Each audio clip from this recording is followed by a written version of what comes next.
it looks like it's going live. Hello, everyone out there in YouTube land. We are getting ready for another session of Starburst, the lore of Leyus. And of course, as soon as I start is when Garrus decides he needs to play with his toys. I am joined by most of the team. We are running a little bit late with RedAsATomato, aka Jane, but she should be joining in time. In the meantime, allow me to introduce our cast of players today. Just going from top to bottom here. There's CadetHatSean, or Sean. Hey, everybody. Then we have CyberneticPinkeye, aka Griffin. Hi, everybody! Stop. Then there's me. I don't know why I'm doing here. And then there is SerenaMidori, aka Gab. I'm broadcasting from the moon. We're sailors on the moon. Okay. Hello, Zach. Good to see you. Good workening and good floofening. Both are going to be relevant here, actually.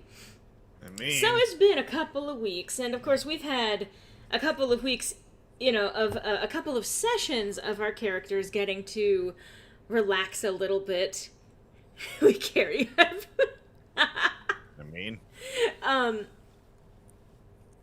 But yeah, so they've been getting settled, especially after going through the mansion and all of the dark, evil, curse stuff that's been going on. I guess it's been nice to have something of a reprieve, especially introducing a new character, which I'm glad we were able to get Sean in on this and have Tarbh join the party. Yeah. That's going to be fun going forward. I will say, so obviously, if you're watching it live right now, this is going up on the Sirenia Studios channel. The thing is that this channel was meant as a content channel and not so much a gaming channel. And while I do consider this to be kind of a mix of both, because I am simultaneously writing as well as making it into a game. But no, guys, cats, please. Meanwhile, you start boxing each other in the call. Anyway. No time for joys fighting. of cat ownership. No time for fighting. We have important announcements. But there is something of an important announcement, actually, and it's not something that I have actually mentioned before, so this is officially the first public mention of it, except for patrons who got something of a bit of a preview of what I'm even talking about. But I am going to be opening a specific gaming channel, kind of like a skew off of Sirenia Studios, because God knows that we need to specify each channel on YouTube to a particular strain of content, or else they will literally just not promote your videos to anyone. That's why you see so many channels going hyper-specialized with, I'm doing a review channel, so that's going to be an entire channel dedicated to that instead of putting it on my base channel. It's because YouTube does not favor it in the algorithm. So, in this case, it's going to be host to both, the Lore of Leyus campaigns, whether it's Starburst or anything that comes up in the future, as well as any future Let's Plays or game streaming that I'm planning on putting out there. The name of it is literally Sirenia Gaming, and I will be able to post a link at some point. Maybe not today, because I have such a delicate balance, guys, and I am not a tech-savvy person. I would have to swap out to, you might be able to Google it, or might be able to search on the YouTubes for it, but let me see if that'll even come up. Let me see if I can do this in a I can say words. Circuitous. Welcome to the circus. Words. Alright, let's see. No, that's not... Yeah, unfortunately, it's not even showing up in Google results because it's not even officially, it doesn't have any subscribers yet and has no content on it. Has no subscribers? Dead. Not a real channel. Right? Yeah, imagine YouTube promoting your content. Couldn't be me. That said, I will probably be starting to work links to that, both into future videos that go up, in the description of any of my videos, where there's a whole host of social media things. I will also probably be linking specifically to the Sirenia Gaming channel. If you follow either the Sirenia Studios Twitter or mine, the Loreley one, I will be posting links to that probably coming up after this. And, of course, if you follow them anyway, you're going to be getting links directly to those streams when they go up anyway. But I'm just letting you know, come the future, next time we actually stream this is actually going to be on the new channel. And that's where it's going to be archived. And of course, because of the way that YouTube works, they're going to have to be explicitly unlisted archived, but they will be still in a playlist and available for viewing.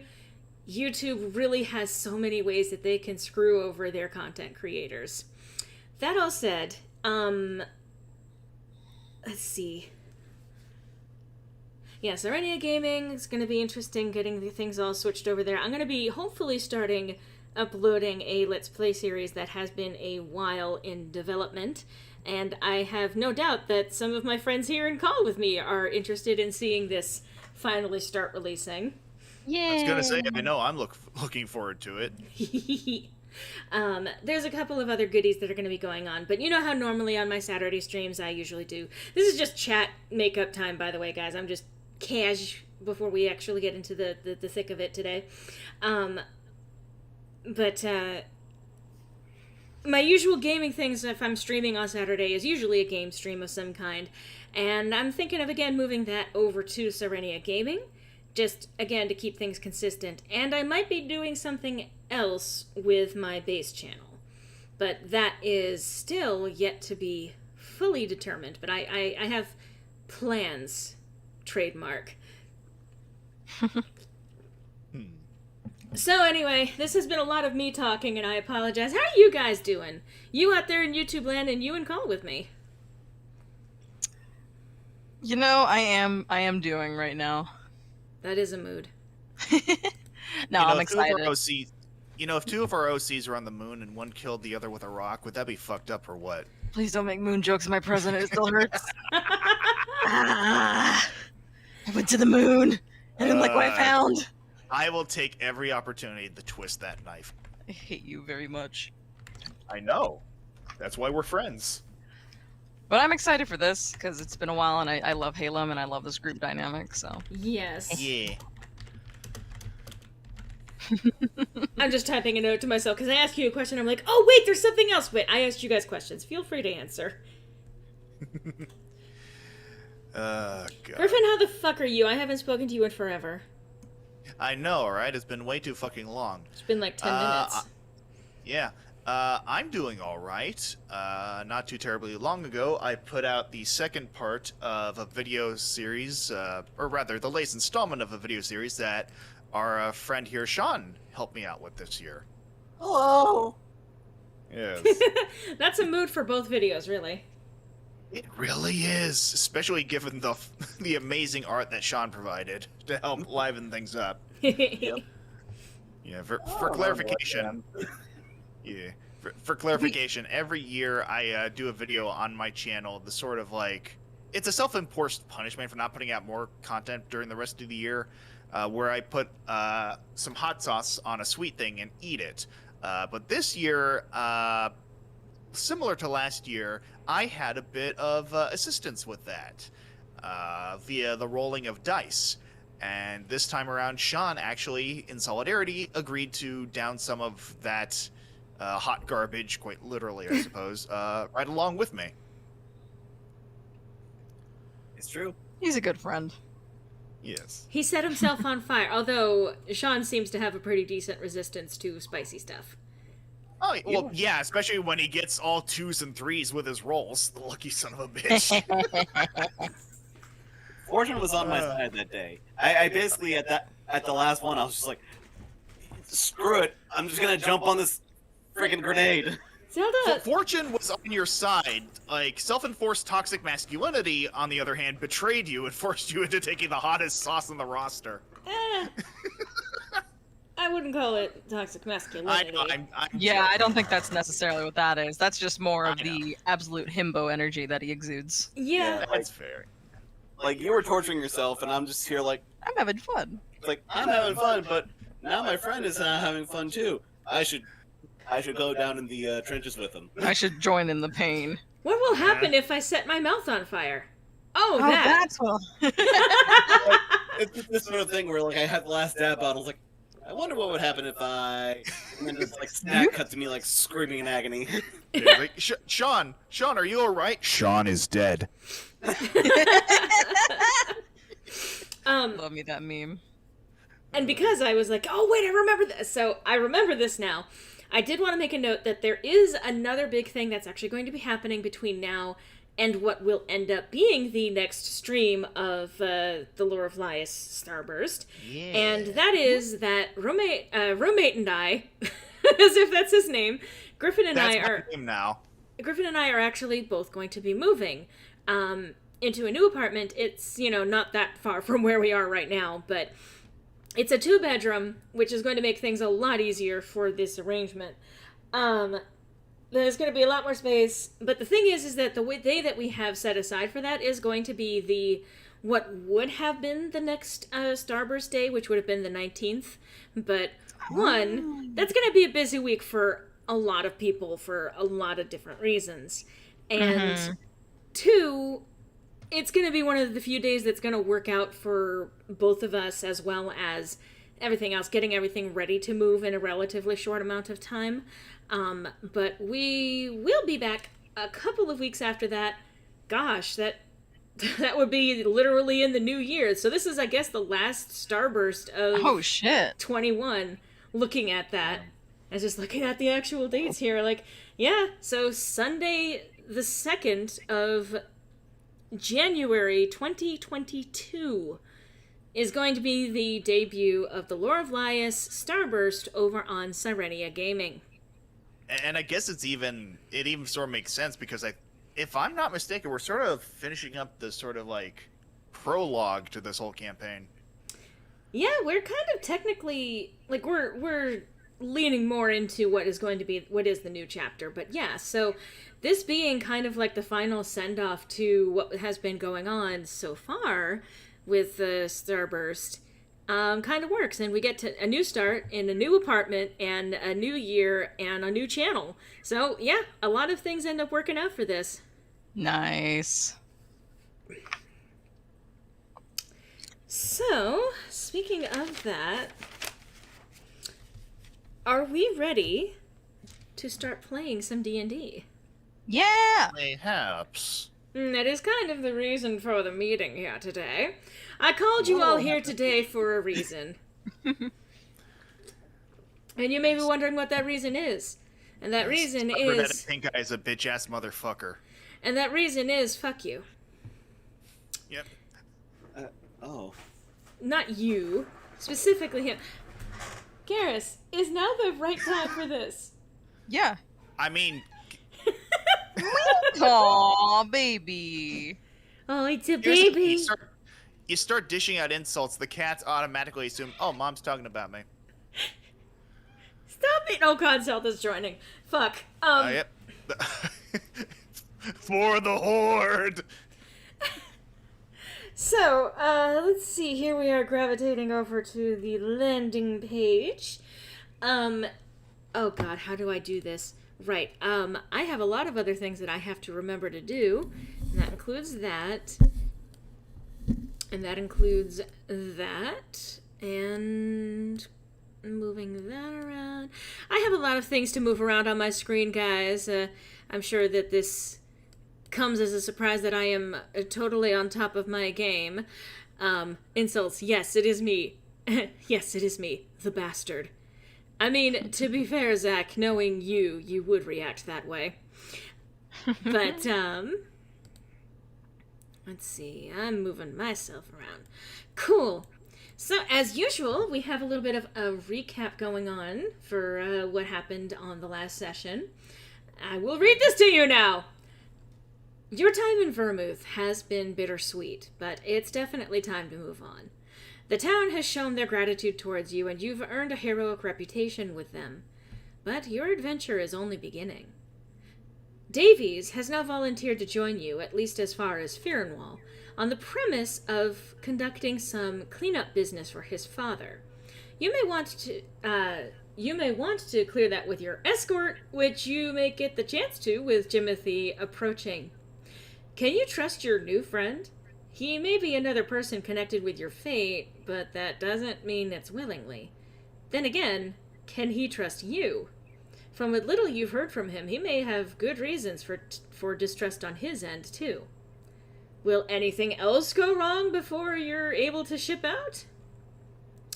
And we have on our to-do list, the heck is up, Jimothy! Collect the perfume from Sally, which is going to be happening later in the evening, and get this show on the road? Hell yeah. I actually do. What was that?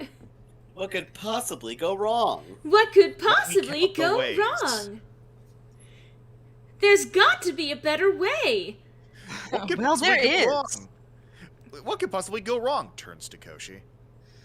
I mean, look, Koshi is not the only one that has ruined things sometimes. Actually, Lyronus has been a pretty good source of that, too. Technically, he's the reason why everything has been ruined so far. Lyronus at least tries. He just gets shit rolls. Koshi is an agent of goddamn chaos. Stop it. This...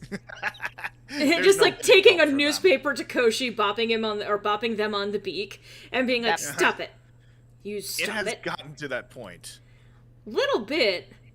But let's see. Let's move things on over back to this little familiar map.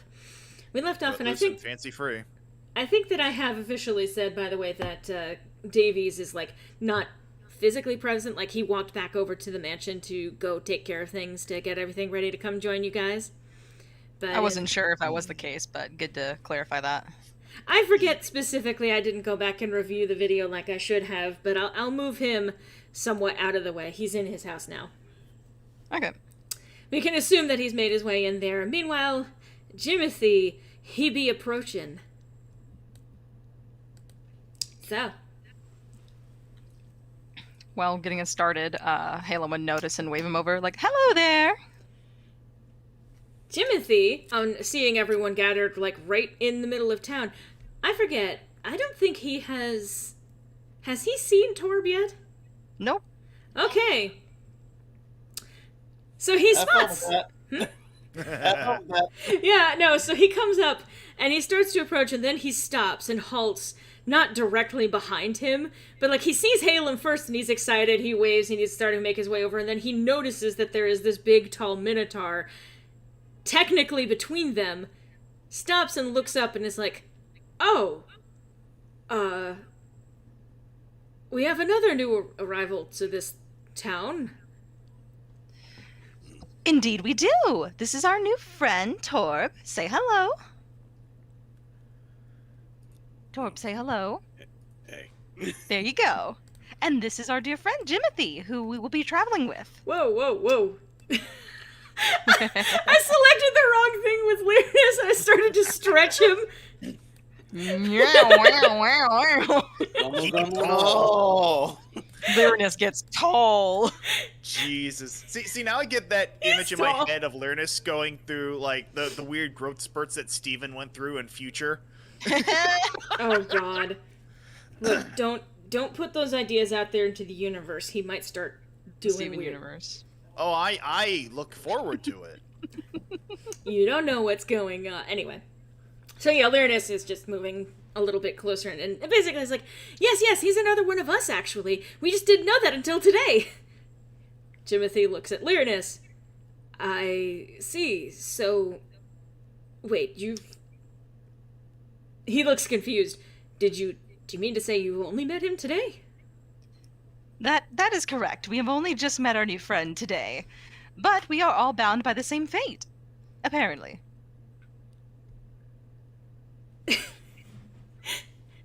Something like that. So matter of fact with him. I know. Jimothy looks kind of concerned. And he takes a step in this direction so that he's not staring at Minotaur backside. And he goes, anyway, I wanted to check in with all of you. Because he's kind of brushing off the whole, we're all bound by fate, because, that means he's not included. At least as far as he knows. But yeah, so I wanted to check in with you and see what your plans were when it comes to potentially leaving. I know the invitation was laid out there, but, well, I wanted to help you in any way that I could. Oh, well, that's very sweet. In fact, I do believe we will be taking that invitation. We think that we not necessarily overstayed our welcome here, but we might need a change of scenery. I mean, it's only been a few days, but much has happened. And we do need to get our friend here home, pointing at Lyronus. Lyronus nods. Go ahead. No, you're good. To that effect, would it be okay to add another +1 in addition to our new Minotaur friend? Does that provide any complications? So the Minotaur's coming with us? Well, we would hope so. He's always free to leave whenever he likes, but I don't think that he has, I think that we're all going to the same place. At which point, Koshi pipes up, is that going to be a problem? Well, I think our cart should be able to handle him. Other than that, do you have a problem walking long distances, sir? No. This is a whole new roleplay experience for you, Sean. I was gonna say, can I just say I love the the contrast with the deadpan like responses with Tarbh. Like, I feel it's just the energy this party needed. Yeah. Yep. He's the comedic foil. So the no was in response to saying, I'm remembering my own fucking question here. He has no problems walking long distances. Okay. All right. So in case we can't arrange things for you to be able to fit in the cart, okay, that's good. We also have horses, but I don't know that they can support your weight. No offense, just, well, horses have limitations. He actually puts his hand to his head because he's like, how am I getting through this situation? How am I making this absolutely worse for myself? Exactly. What if I just actually put my foot in my mouth? It's not the worst thing I've heard. Well, at least I can say that I am better than the worst thing you've heard. Lyronus actually pipes in and says, he was kind of like nodding at the responses, we should probably move on. I'm glad that you're able to actually to accommodate all of us if you can. I think that our best bet is to try and move on to Fearenwell. I mean, there's only so much information that a small town like this is going to have in terms of what I may need to be able to, return to where I belong. Jimothy nods in his direction. Yes, there are plenty of resources over in Fearenwell, as well as... He trails off. Well, there are also larger cities. But we can at least get you that leg of the way. Ooh, I would love to see a larger city. So this is just... It seems perfect on all ends for all of us to go. My kind of place. Jimothy is smiling at Haelum, and then blinks and says, but you said there's another +1? Yes, we were asked if another person could join us. It's Davies. She's like, Davies Thanasi? And he, I guess his expression, as soon as he recognizes that, eyes widen, and he looks incredulously over. So if we could get your opinion on that... Because, at this point, actually, even just roll insight. This isn't even going to be a high check. Cool. First roll, let's go. Okay, that's all right. Oh, I should probably also swap over to my, Dang. to there. Why you get such high insight, boys? Well, you guys all saw it. You see that he is very conflicted over the invitation, specifically with Davies. And it's very clear, because, you can kind of figure this out just in general, that, given what they came here for, taking the son of the guy that they came to effectively rob, although get their payment from, that might be awkward. Maybe a little, but not that bad. Not yet, bad. Well, I am going to, I think, have to, I think I will have to clear that with our leader. Kind of looking suspiciously at Tarbh again, because it's can I mention her name in front of this guy yet? But he's He's a suspicious guy. Given his line of work, it makes sense. He's doing the correct thing in his line of work. Mm-hmm. Yeah. Yeah, at this point, Koshi kind of goes over to Jimothy and nudges him with their elbow and jokingly goes, "The riskier the road, the greater the profit." Jimothy raises an eyebrow and then kind of smiles and winks in Koshi's direction. Although it's still, like, awkward. He's still very clearly, like, rattled by everything. But he goes, "That is definitely true. Why would Davies Thanasi want to come with us?" Checking my notes.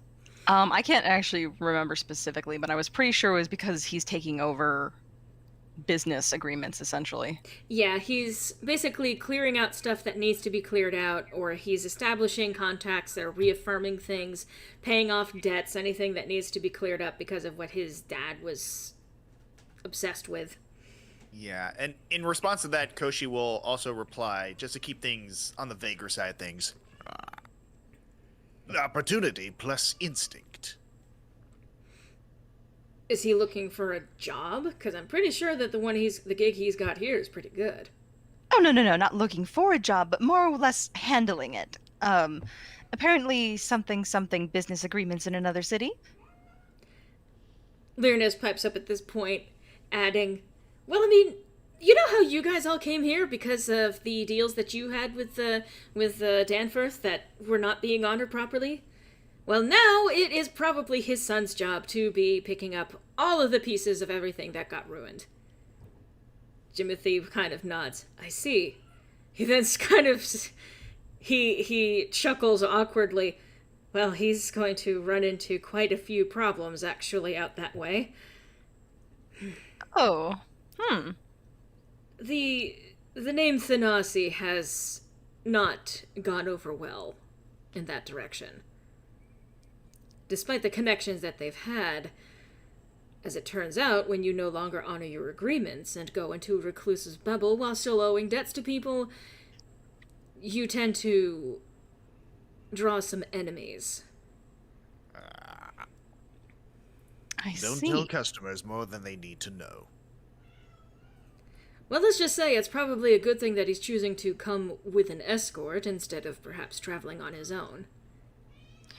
Yes, I see. If there are some complications with his prior, well, associations, I guess it wouldn't hurt to try to smooth things over and explain that, hey, my father went a little crazy for a little while and I'm picking up the pieces. Let's start anew. Yes, Jesus. Exactly. There's a cat in the bakery just meowing. What I love about this is that you guys are probably getting these wails of cat indignancy in stereo. Because of both of our mics picking them up. Yes? What? Is that so? Was there more to that? No? Okay. Anyway, Zelda has decided to cameo today. No, you're not jumping up on this desk. I have only so much space. So, sorry, where were we? Yeah. Jimothy kind of goes on and is, what was the last thing? I apologize. My brain is not fully... Haelum's offering the idea that they might even help him with his business relations to smooth things over. Ah, yes. Jimothy regards Haelum kind of worriedly. Well, just be careful about sticking your neck out for this man. It might not end well for you, depending. Just, like I said, there are a lot of people who do not like the name Thanasi.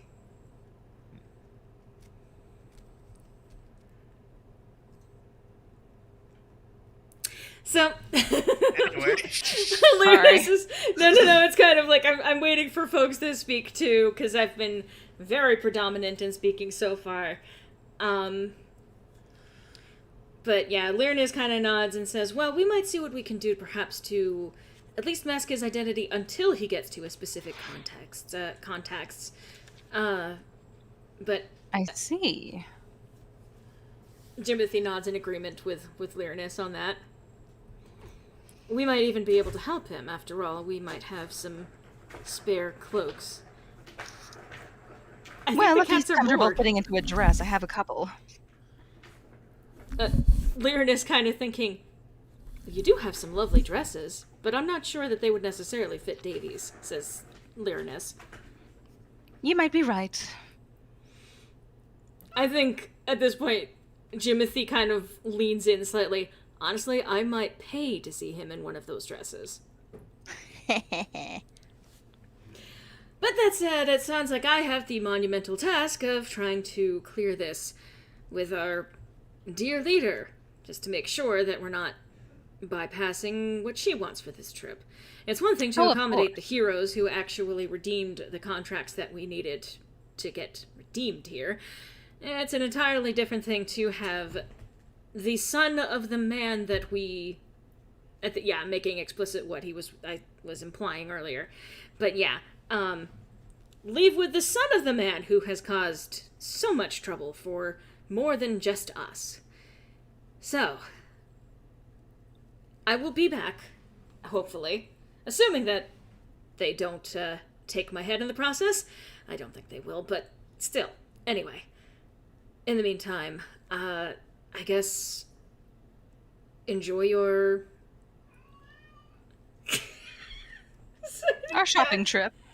Enjoy your time here remaining in Vermouth. I admit that I am rather itchy to get on the road myself. I think by the end of the day, we should have all of our affairs in order. Jimothy nods, gives a deep, sweeping bow, and then heads off. Yeah. Takes his leave of us. Yes. Yeah. Well, that was nice. We're going to have to figure out whether or not Davies can actually come with us, though we've technically already promised it. Well, yeah, that would be awkward, and I don't want him going, like, Lyronus, I don't want him going there alone, especially if what he said is true. If they don't like the Thanasis out in Farrenwall, that might be a problem. It might also be worth warning Davies ahead of time so he doesn't get a hot head about it. The last thing that they'll want is a stubborn young man trying to argue his way through all the conversations. But I hope that he conducts himself a little bit better in conversation. You ask the impossible. No, just the improbable. I don't know.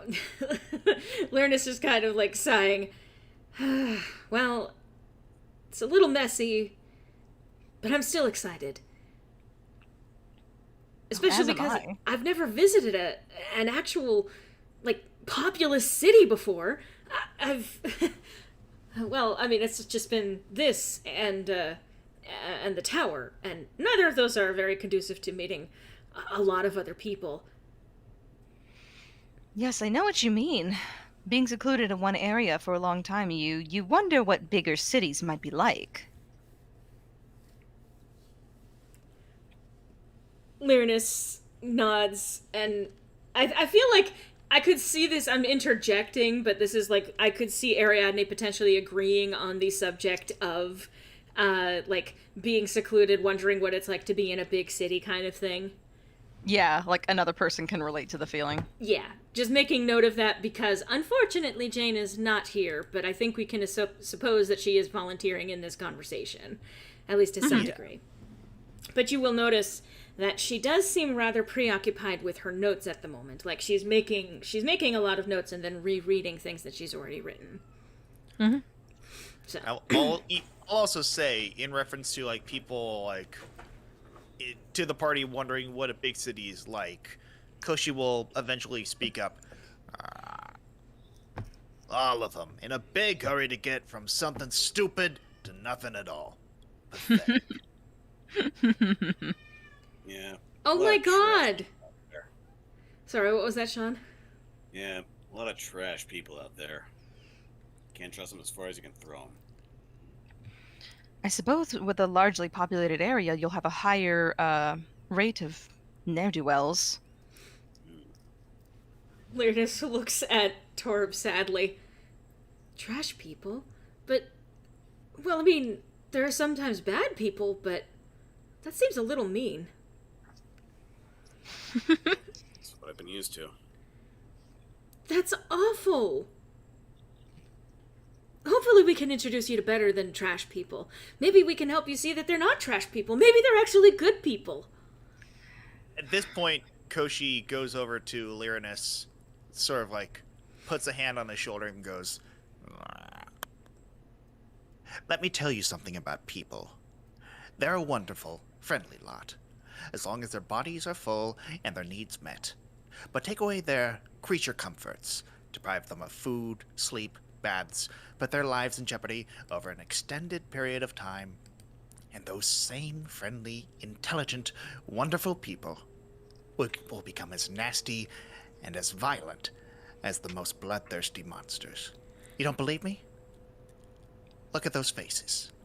Look in their eyes." And Koshi just sort of gestures to the townsfolk. Lyronus looks at him, looks at Koshi and says, "Wow, that was a long one for you."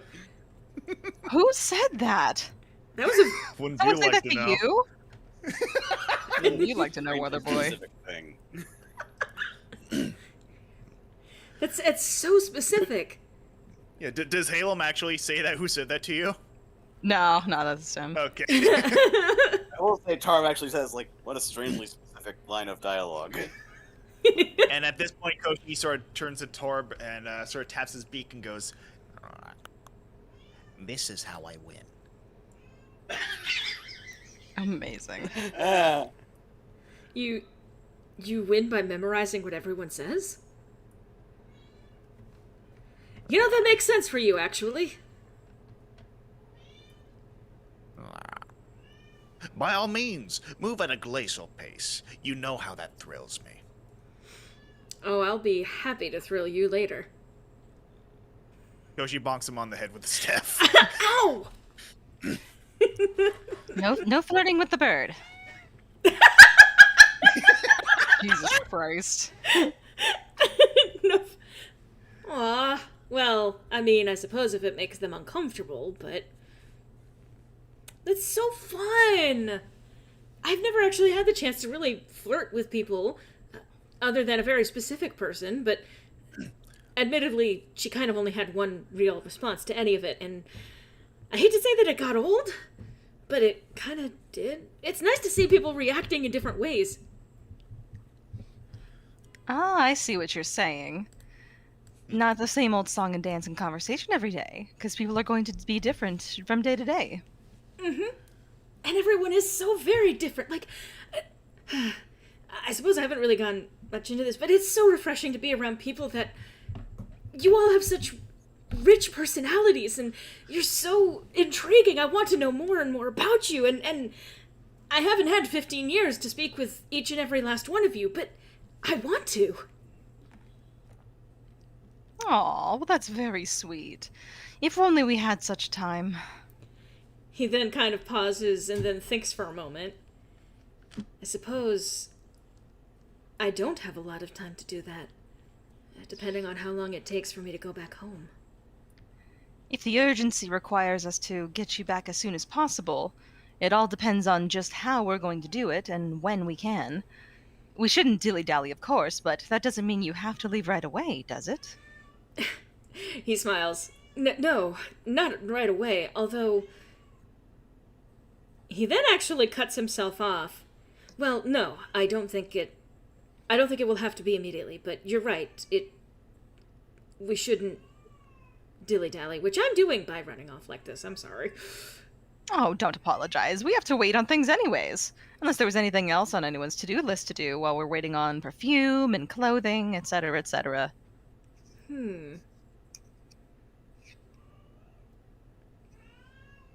Because, side note from the player, I don't think anybody actually got their new outfits just yet. I think we got them, like, Picked out. commission. Yeah. Yeah.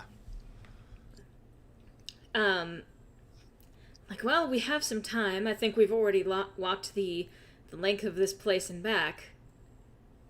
Quite frankly, I never thought I'd say this, but I think that I'm a little bit intimidated by all of the attention.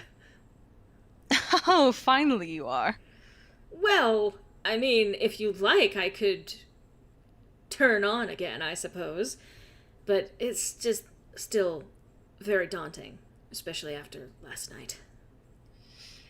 I think definitely you'll need a break. There's no one requiring you to turn on, so to say, today. In fact, if anything, we should just deserve a little bit of rest before we have to leave. Do you think I should take in another nap then? I mean, I'm feeling better than I was last night, but, well, in case we need to activate that power that we share, maybe I should be making sure that I'm plenty well rested ahead of time. Yes, I think before we do I think when it comes to grandiose powers such as that, we'll all need to make sure we have a nice long rest before we could do that again. But I know.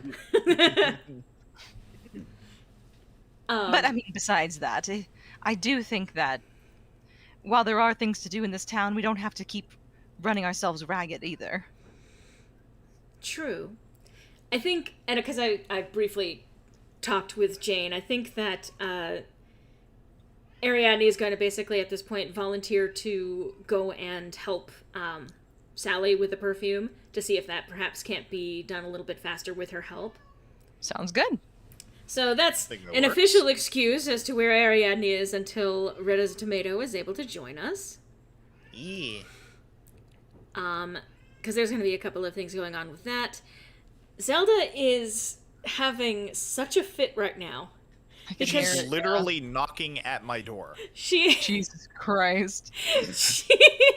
She hears us talking, and she knows that it's not at her, and she wants our attention, but we're not giving it to her. She knows we have hands and that they're not currently all over her, and that is infuriating her. She knows when we are sleeping. Don't think I don't see you, you little psycho. I see you patrolling from under my door. You better watch out. You better watch out. You better watch out. We have fun here. I love that is in itself, like, literally, it's like, you know, chef's kiss, this is perfect kind of thing. Yeah. That is a quality meme. I'm gonna even say this, like, I don't have anything necessarily inherently planned. If you guys don't have a specific plan for how your time is spent between now and later in the evening, then we might just even bump time ahead forward a little bit. Yeah, because I can't really think of anything specifically. I think we last session we did the things that we wanted to do. Yeah. So. Yeah. So Koshi has no particular plans other than, like, getting the hell out of Dodge. I mean... One thing I want to try. Oh, go ahead, Sean. Oh, sure. Just playing into the fact that, like, you know, we were saying, like, there are a bunch of cats around. I want to roll an animal handling. Okay. To do what? To just, like, you know, interact with the cats. Well, Oof. there's really just one cat that's running around, and as soon as you reach out to the cat ends up kind of, like, recoiling a little bit and then bolting back into the bakery. Just like... Yeah. Zelda, please. Zelda. That's a pigeon. Zelda! Seriously. I do not need you fucking with the USB cords. Oof. She's, like, rubbing her mouth on them. God. I'll also say... Go ahead. No, go ahead. Like, upon seeing Tarbh reach out to the cat, and the cat sort of, like, absconding, like, Koshi comes over and goes, "What we have here is a failure to communicate." Jesus. What can I say? I prefer animals over people. Yeah, you and me both. Cute. He is literally just a mountain man. Mm-hmm. Yeah. A mountain of a man and a mountain man.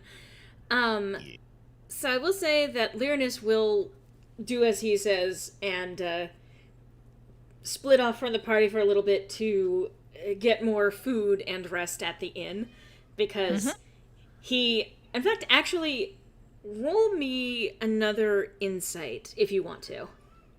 And this is all of you. Okay. Cadabra. Koshi, you're too distracted by something else. Haelum, Tarbh, you are able to pick up that there is something aloof in how he splits off from the party. Like, there's this sort of breezy sense to it that doesn't quite connect with how bubbly and energetic that he has been so far. Haelum, when he splits off, you're able to tell he is a lot more tired than he was even letting on. That he has been upbeat this entire time, very excited to get to know new friends and walk around town and everything, but as it gets to this point, like, the effects of everything that happened the night before, it is very clear to you that he is still exhausted. Yep. He's Figured just as much. He's just masking it pretty darn well for the most part, but yeah. So he be scooting over to the inn. I'm just going to move that over temporarily. And time advances. We can assume that you do things like, again, milling about, etc. At some point, the clothing that has been commissioned ends up being finished, and the merchant at the merchant at the cloth merchant, anyway, comes out with the clothing that has been commissioned, offers it, and says, if you, makes a suggestion, if you do want to get changed, I imagine you don't want to do that in the middle of the marketplace here. Heh. I'm sure that Sovalis would have no problem with allowing you to change out, basically. Yeah. And after some time, Ariadne is able to emerge with the perfume as well as regards from Sally. Just moving her back over again. Saying that we were able to... And you do notice that her hair has had a bit of a trim, a little bit of a restyling. But she seems a little reticent on exactly why her hair has been cut at the fucking herbalist. I don't think it was necessarily cut, was it? It was just put down. Well, that's what Jane said, was that she was going for a trim for her hair. Ew, okay. Like, I will even use her exact wording on this. Let's see. Should take a moment to slip away. Get a mini hair trim. So not like a huge major trim or anything like that, but just get a bit of a hair trim. And you can probably see her fidgeting it with it awkwardly. But she has produced the perfume. Who wants to hold on to that perfume? Not it. Is it just one bottle, or? I think it's one bottle. Koshi will not object to holding the perfume, if for another reason, just to study it. Okay. Then I guess Ariadne holds it over to Koshi, although probably with a little bit of hesitation, like, this bird has been hoarding things, but still ended up handing it over, like, well, okay. Yeah. Also, after another moment, Koshi sort of looks back at Ariadne, sort of tilts their head and goes, "You lose weight." God. Noticing the haircut. Technically. I imagine Ariadne blushes and would even say something, well, technically. But yeah, Lyronus emerges from the inn, and he does look a little bit better now. Like, Haelum, you see that he looks better. The others can tell, oh, now there's a contrast. Now he looks very much bright and bubbly. Like, more like how his icon currently looks. Yes. Yeah. Like, is he wearing the new outfit in there as well? Did anyone bring it to him?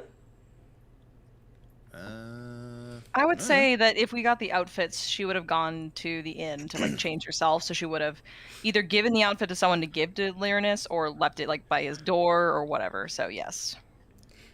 I could see it, like, knocks at the door, there's no response, leaves it outside the door, suddenly it opens on her with Lyronus smiling and beaming. So that might even be why he's able to come out and rejoin the others. And he's like, oh, the clothes are done! And so he gets changed, he snatches them up, goes into the room again, closes the door very quickly, Like, again, not slamming the door in Haelum's face, but almost so, just so.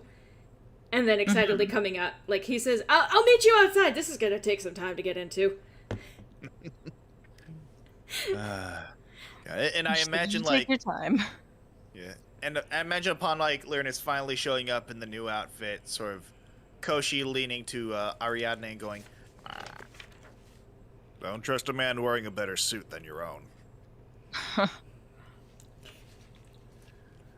I cannot speak for Ariadne. I can't. I can try. Yeah. I can approximate some things, but I do want to leave that up. We can just assume that. Let's even just say, going with what Jane told me beforehand, that she doesn't seem to hear Koshi because, again, she is going over her notes and kind of reflecting on the situation. She seems a bit distracted by all of that. Okay. Goodness. Okay. Just checking my notes on what else is going to be happening. So, yeah, Jimothy, at this time, is coming back, and he looks kind of tired himself. Oh, welcome back. Thank you. That was not fun.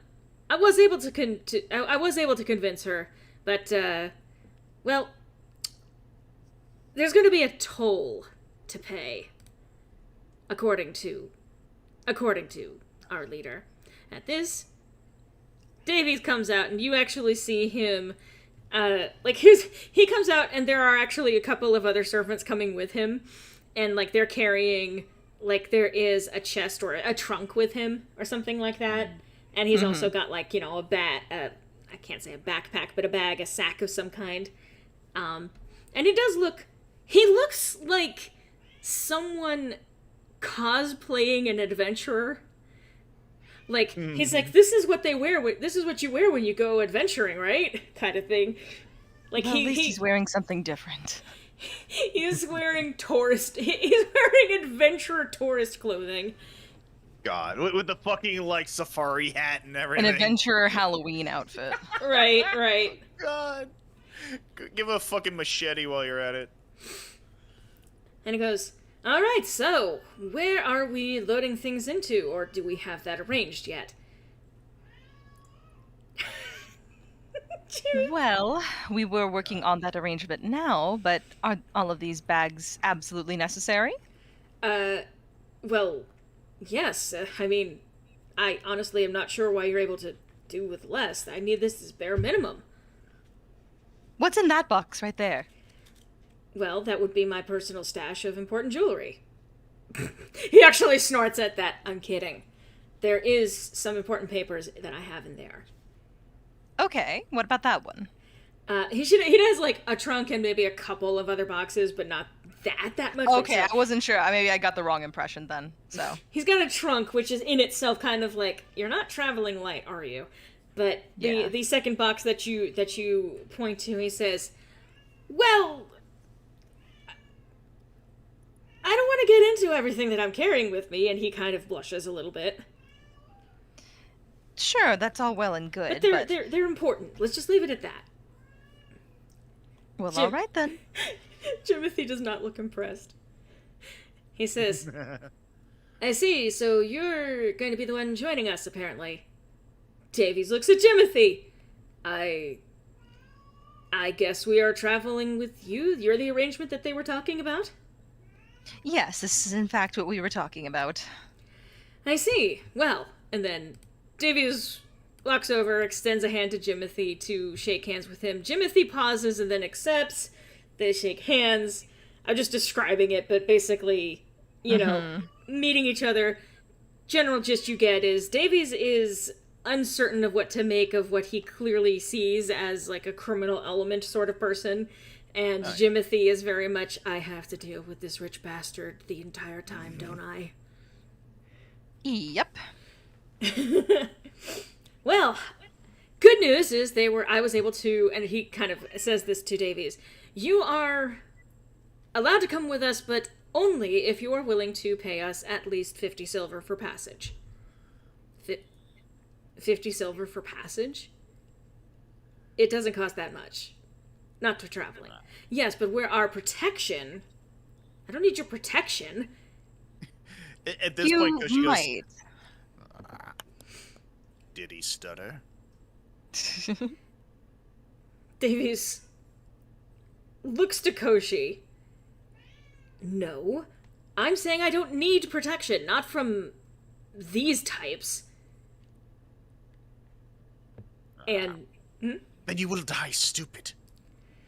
Hey now, Lyronus chimes up. Like, let's be nice. Let's try and be nice.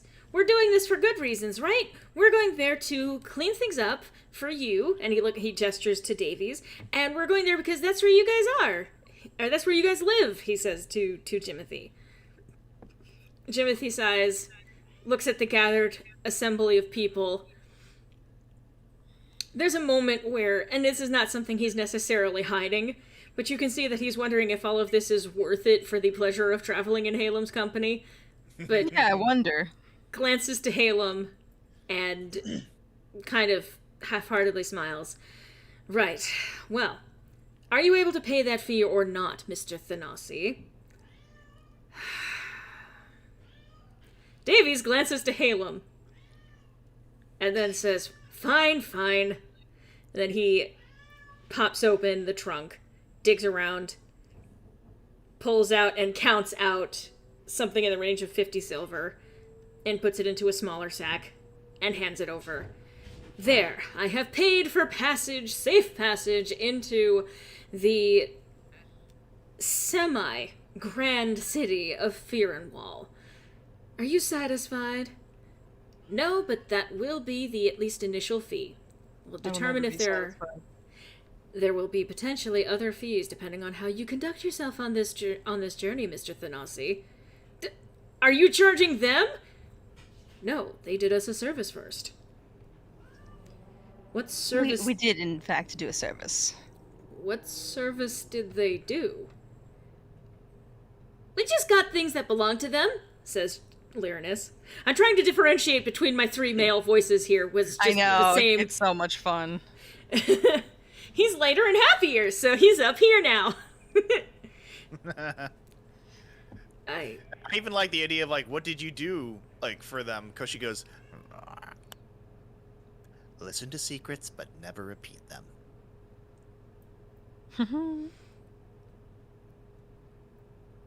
Jimothy nods in agreement with Koshi. Davies just looks at Koshi, like, impatiently. Oh my god, Zelda, how long are you going to do this?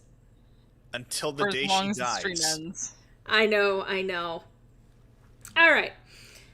Well, I think beyond that, that's basically that. Yeah. You will see... Okay, so you guys are heading out of town. Yes. Yep. Just confirming, Yes. moving things along, because there's some stuff. As you approach the wagon, you guys head out of town. I don't have the specific map for this particular location. Okay. Right. We can just assume general kind of foresty kind of area just outside. I mean, Yeah. I suppose... Well, no, I don't have that map anymore. Okay. Well, actually, hang on. Let me check something. I think I did arrange for this. Yes, I did. Okay. Yeah, okay. I did, in fact. And I just need to... Sorry, I'm trying to go back in between. At least I'm still getting used to this, guys. Let me... This... And we go over to this, and this, and this. Moving things around. Okay, so I actually do have a place we can move us to. Hell Nice. yeah. So you guys head out of town, and you head back to the same place that you had met with them before, which is the middle of this little foresty area. And you can see, as you know, with Jimothy leading the way, you do see that Edgar is currently like apparently tending to the horses, getting them actually taken care of. You see various other bandits in this group milling about, helping with packing things and all of that. They kind of glance in your direction. Like, you see them tense up as soon as they hear you coming, but then, like, you know, they see Jimothy and they recognize you, and then they go back to what they're doing. I do have to...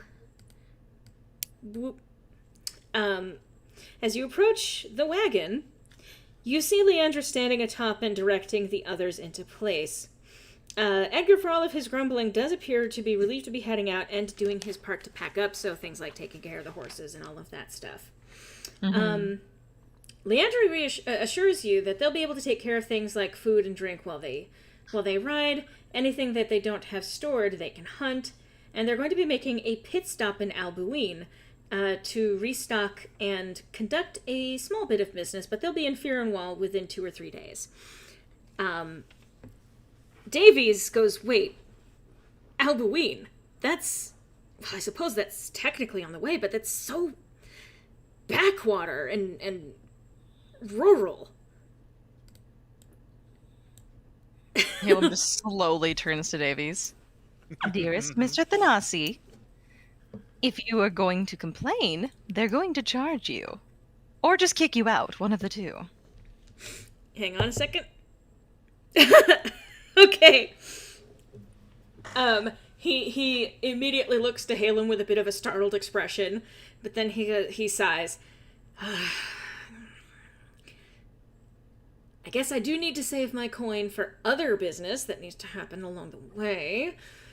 Can't really afford to pay additional fees on this. There you go, that's the spirit. I mean, after all, if you wanted to travel in luxury, I'm sure you could have rented your own cart, Yes, but, well... And then he kind of hesitates, and I'm just gonna do a quick little coin flip thing. I didn't actually set a note for that. Okay. He's like, yes, I suppose I could have, but, well, it wouldn't have been nearly as fun. And then he smiles at Haelum. And That's the spirit. Now I need to roll another thing. Huh. Nope. Jimothy was too busy going over to Leandra's on the cart. Good, I don't want to have this conversation right now. We're going to have it later when it's really inconvenient. Of course. Nice. But this again. So yeah, making mention of the pit stop that they're going to be having. Actually, interestingly enough, Leandra was going to say the same thing that Haelum did, so basically, like... Don't worry, I got him. Yeah, no. Well, I'm glad that he's got some kind of handler. I don't know that I would be able to. His caretaker. And then Davy's looking at Leandro with her hood down. Wait, a dwarf? We're being led by a dwarf? Who arranged this? Haelum looks at him again like, we just had the conversation.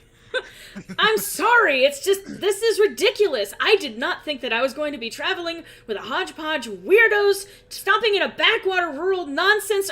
I'm going to shut up now. Let it out now, and just enjoy the ride. Because otherwise, you'd still be traveling with our hodgepodge group.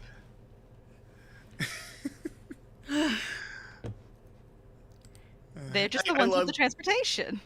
Hello, people, by the way. I hadn't acknowledged people. Ragnar and Caleb, welcome, welcome. Glad to have you. Hi, everybody. Welcome to the fun. We're actually getting them out of our booth. Yeah. Finally, get me out of this crazy place. Good. I like to think that, like, after Haelum says, just enjoy the ride, Koshi pipes in with, the fall will probably kill you. Implying maybe you should actually shut the fuck up or you'll get kicked out. Yeah. But yeah, at that, Davies does look to Koshi and is just like...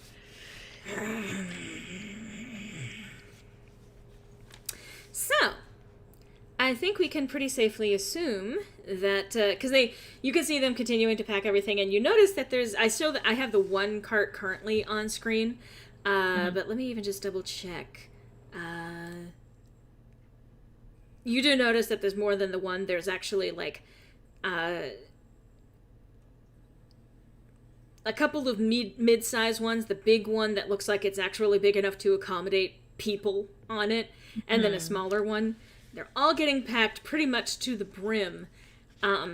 You even see details like they have torches attached alongside the outside of them. There's a lot of, like, bags being hung on the outside of them, but they're strapped in so that they can't easily just be pried away, kind of thing. They had a lot that they have. Like, you can even see that, like, here you can see things like the you know, the bags and everything. They had a lot to pack up, and it's all going with you, or it's all going with them. So, Well, hopefully there will be enough room for everyone. Jimothy says, well, at least some of us are going to be making our own rides on horses, but we made sure to accommodate for each of you. And, well, even the +2 that you're adding to this mission, we should be okay. Even Big Boy over here. Which I must say, thank you again for that. I know it must have been such an inconvenience to have to talk to your boss on our behalf. Oh, well, I mean, yes, but it was nothing. It was an inconvenience to her, unfortunately. Anytime I have to bring her inconveniences, I usually get my ears chewed off. I'm surprised that they haven't been nibbled down to the size of human ears. Well, hopefully they don't. He raises his eye. Sorry, hang on. I just think they look good. I'm a little biased as she flips her hair. Yeah. I'm gonna roll a coin flip. Oh. So, he says in response to that, says, well, I don't know. Maybe the right person nibbling them down to human size would not be a problem. Oh, so it's all a question of who? He smiles knowingly at Haelum. Davies notices. I'm here to create chaos! You think you're an agent of chaos, Koshi? Here I am, with my Haelum. Yeah, Koshi is an agent of, like, the chaos that is, like late-stage capitalism. Like, Haelum's just looking to put everyone in horny jail. Meanwhile, Tarbh is basically just, like, pointing at a thing, and it's just like, get him. Get him. All right, chat. Got Get him! Ha, got-y. But beyond that, things get packed without too much incident. As you pack into the wagon cart, along with Leandra and her associates, a warm breeze washes over you, bringing sweet air to the town, rinsing the evil. A faint musical chime swims on the breeze, along with an ethereal woman's laughter, joined by a girl. Roll me a perception. All of you. Okay. All right, do then. I'm going to roll one for... I'm not paying attention. If it's a girl, I don't care. I'm going to roll one for Ariadne. She just has a sheet that I can actually roll that on. Cool. It says Lyronus, but it is Ariadne. Okay, so I even like the idea that Koshi, with them heading closer to what has been home for them for a while, they would be a little keeping their eyes sharp. Yeah, this all makes sense. Thankfully, everyone actually sees this. Cool. I had a low DC for this anyway. Lyronus fidgets with something jeweled in his hands. His expression is thoughtful, and his eyes shimmer with an unknown light. He then smiles and puts it away.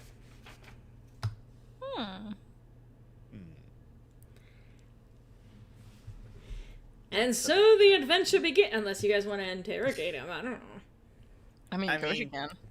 Here's the thing, Koshi wants nothing to do with Lyronus as a person, but that is a shiny thing they're in possession of. Finally, a reason for me to get interested in the NPC of this game.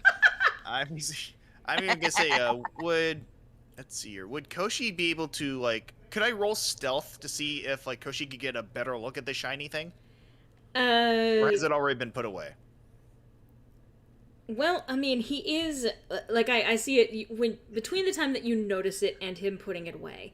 To get a better look at it, you would have to get closer. Are you trying to do it in a way where you don't get noticed, or are you just trying to get a better look at it?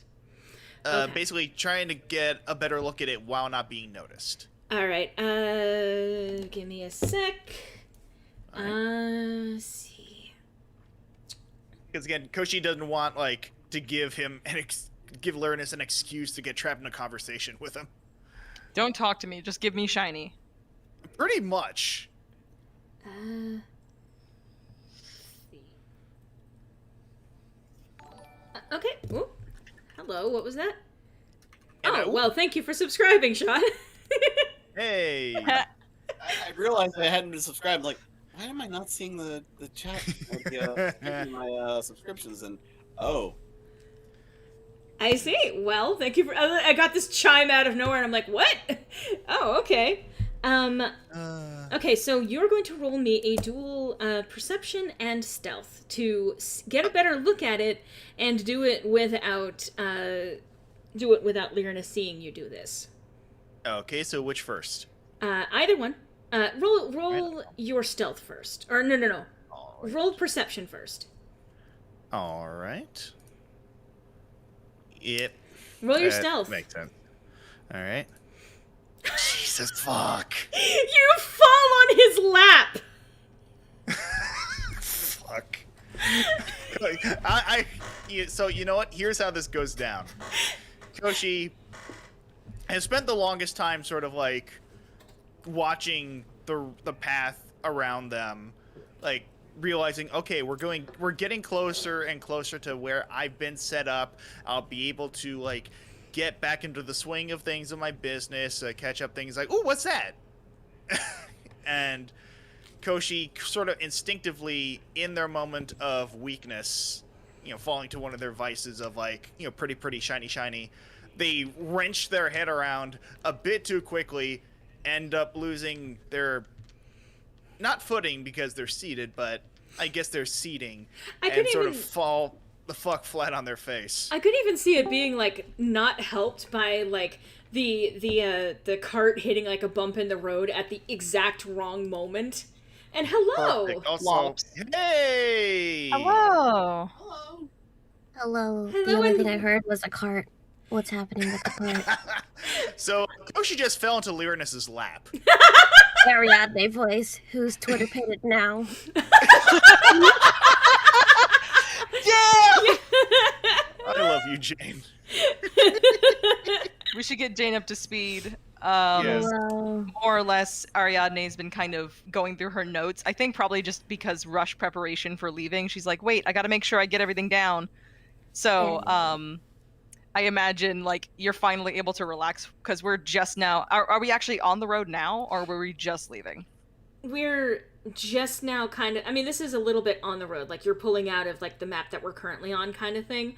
Yeah. We just get started with that. That's just what Lyronus was doing as things were finally proceeding. Gotcha. So even just to kind of make sure that you know exactly what has been described, Ariadne did split off briefly from the party to help with getting the perfume done faster, was able to rejoin the others, but for some reason had a little bit of a hair trim when she was in there. And I'm even gonna... I'll tell you quickly on the side what it was. It's up to you to decide whether or not Ariadne tells the others about this. One sec then on that. Okay.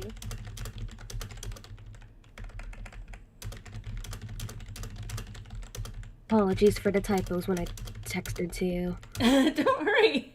Don't worry We about can that. read. We can read the language of the Jane. Cool, thanks. Trying to sneak text under the table. Not great. Me when I type and I don't look at the keyboard. Yeah. But came back from that. New clothing was offered. Everyone got changed into new clothing, assuming Ariadne as well. There has been some conflict with Jimothy and Davies. Davies, Jimothy did not want to invite Thanasi along, but was able to convince Leandra to allow him to come along after paying a 50 silver fee with the promise of you might have to pay more fees depending on how much trouble you give us. Davies did not like this. And Jimothy finally just straight up flirted with Haelum right in front of Davies. Davies noticed. Lyronus was briefly tired, but ended up getting more sleep over in the inn, and then they have made their way out here to where the bandit camp kind of was, and they're actually just literally getting packed up to go on the road. They have all packed into a cart. There are multiple carts with the group and all of that. And let's see. I'm thinking for a second. Yeah, that's literally what happened. Lyronus, and I may as well just even reread this for you. As you blah blah, I turn back a page. Blah blah blah. Reading. Yeah, you actually did see this. I even rolled your perception, but you did end up actually seeing this. Lyronus fidgets with something jeweled in his hands, his expression thoughtful and his eyes shimmering with an unknown light. He then smiles and puts it away, and that is when Koshi, trying to get a better look at the jeweled thing, fell into his lap. I love this.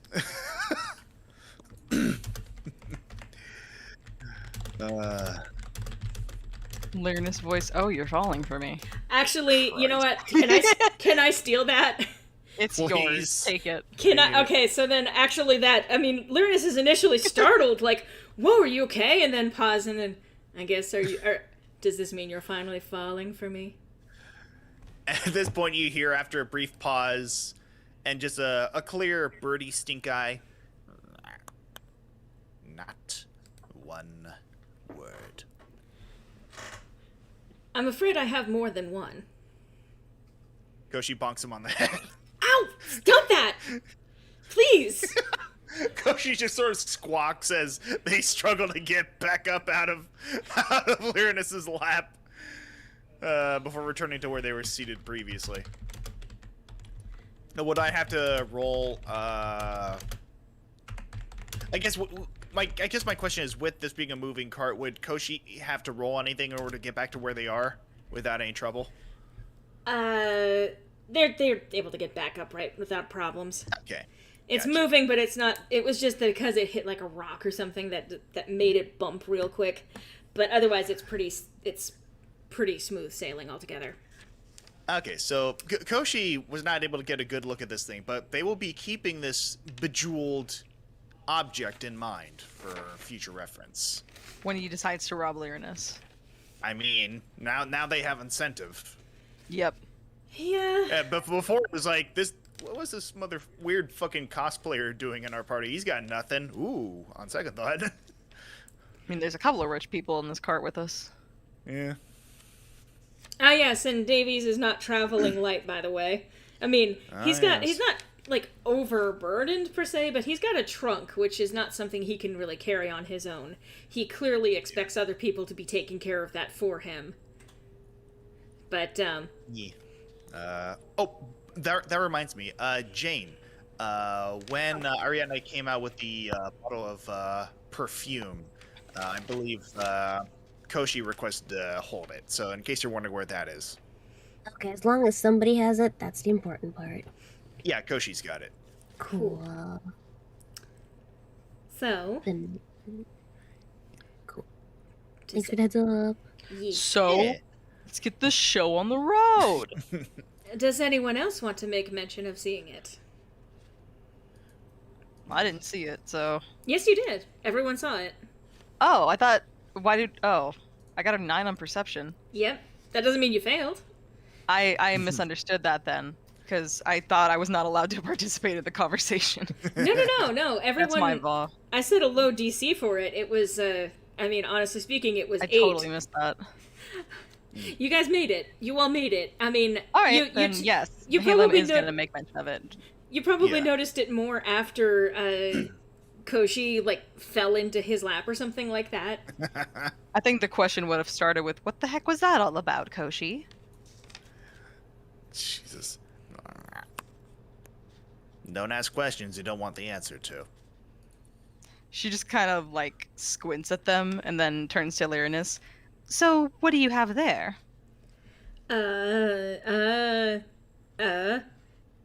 Let's see. Roll persuasion. Do I have to? Yes. I mean, look who you're Okay. asking. Does a 21 hit? The 21 hit. When the 21 hits. He kind of pauses and then kind of like sighs and smiles kind of awkwardly about to himself. And he explains that it is, well, a treasured possession of his. And he admits that it's a family heirloom, one of the 7 that he and his siblings have given to them by their father. It's actually part of Miliel's blessing and will likely play a role in him getting back home, which was why he pulled it out, because he's thinking, maybe this has something to do with how I get back. Maybe I'll ask when we get there. He's kind of like explaining this rambling side to it, literally like, maybe they'll be able to explain it. So I was thinking of it, and I looked at it, and I shouldn't have, I'm sorry. But he says that he doesn't know yet all of the details that are going to be necessary. He doesn't even know that if it's going to have any impact at all, but he is glad that he has it. But he hesitated to mention it because it was also used in a very sad event. And at that point he adds, I don't really want to talk about that part of it, but... Oh, you don't have to. He nods in gratitude. But anyway, Well, it's good to know. It's very pretty. Oh, thank you. And I will say, like, he kind of pulls it back out again. And, you know that thing that he has on his belt? Yeah. It's similar to that, actually. It's like it looks like a bit of a sapphire, but depending on the angle, like, he kind of literally intentionally tilts it so that the sun hits it at different levels. It has like a weird, like it mostly looks like a deep sapphire until sun filters through it, at which point it has like more like cyan like particles in it that catch light, almost shimmering in the little bit of sunlight. Nice. Showing it off for everyone. But this is, like I said, I keep it with me. It was with me, and then 15 years ago, it was very strange to find myself suddenly back in a human form, but I guess it was still even tangibly with me when that happened. I suppose that would be weird. Makes mental note of that. Yeah. There's a lot of weird things going on in this situation, not the least of which suddenly being human again. I've gotten used to that part, though. Mostly. Well, the again being a qualifier that you've had some experience. Oh yes. Well, like I said before, when I was a human child, maybe 500 or so years ago. I think I lost track of the specific number, but either way, at one point I, like my father and like my mother, was a human person. The only reason why I kind of differentiate myself at all is simply because of the blessing that my father earned for the entire family. I see. I suppose at the end of all time, I am still classified as a human, just maybe an immortal one? Less immortal nowadays. Ageless, I think might be a better term. Ageless. I like that. Immortal might be too boring. He then smiles at Haelum, and I may be ageless, but you are timeless. Oh, you. Davies glares at Lyronus.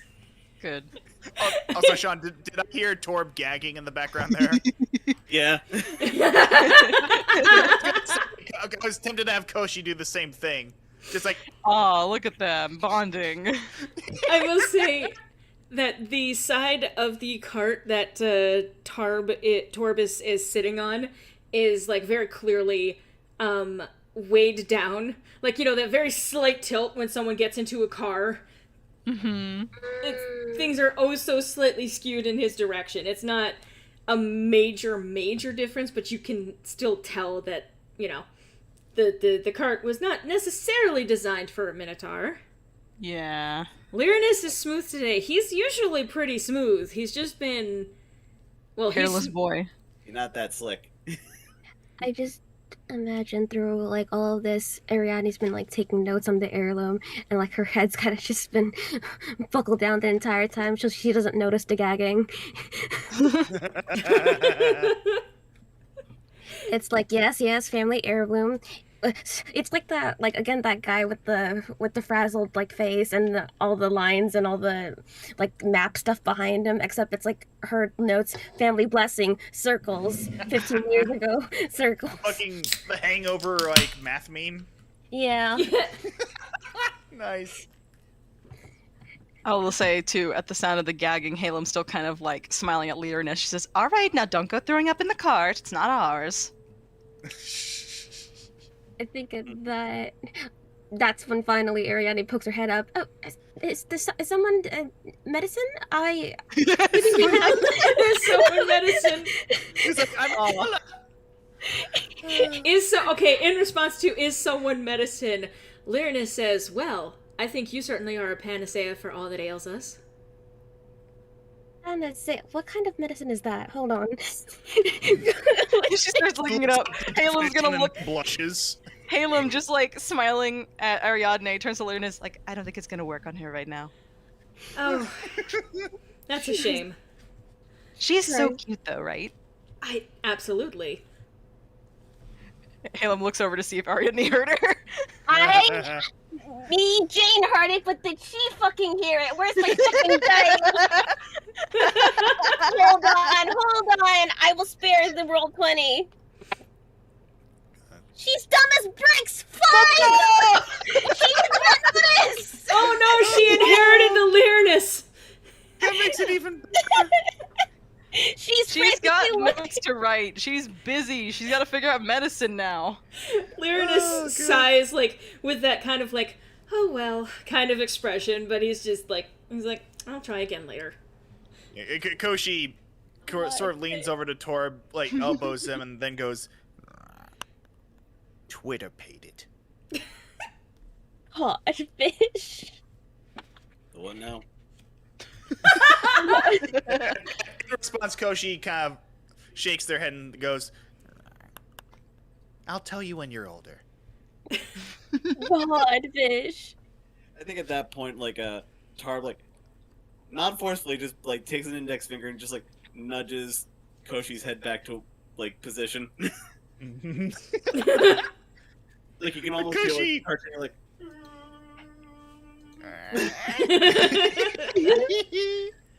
I love these two already. Yep. Just the dynamic they've got going. Fortunately, she has a herbalism kit, but she doesn't. I don't think she has like fantasy Pepto-Bismol. So Pepto-Bismol. Pepto-Bismol, Presto Changeo. This stream sponsored by Pepto-Bismol.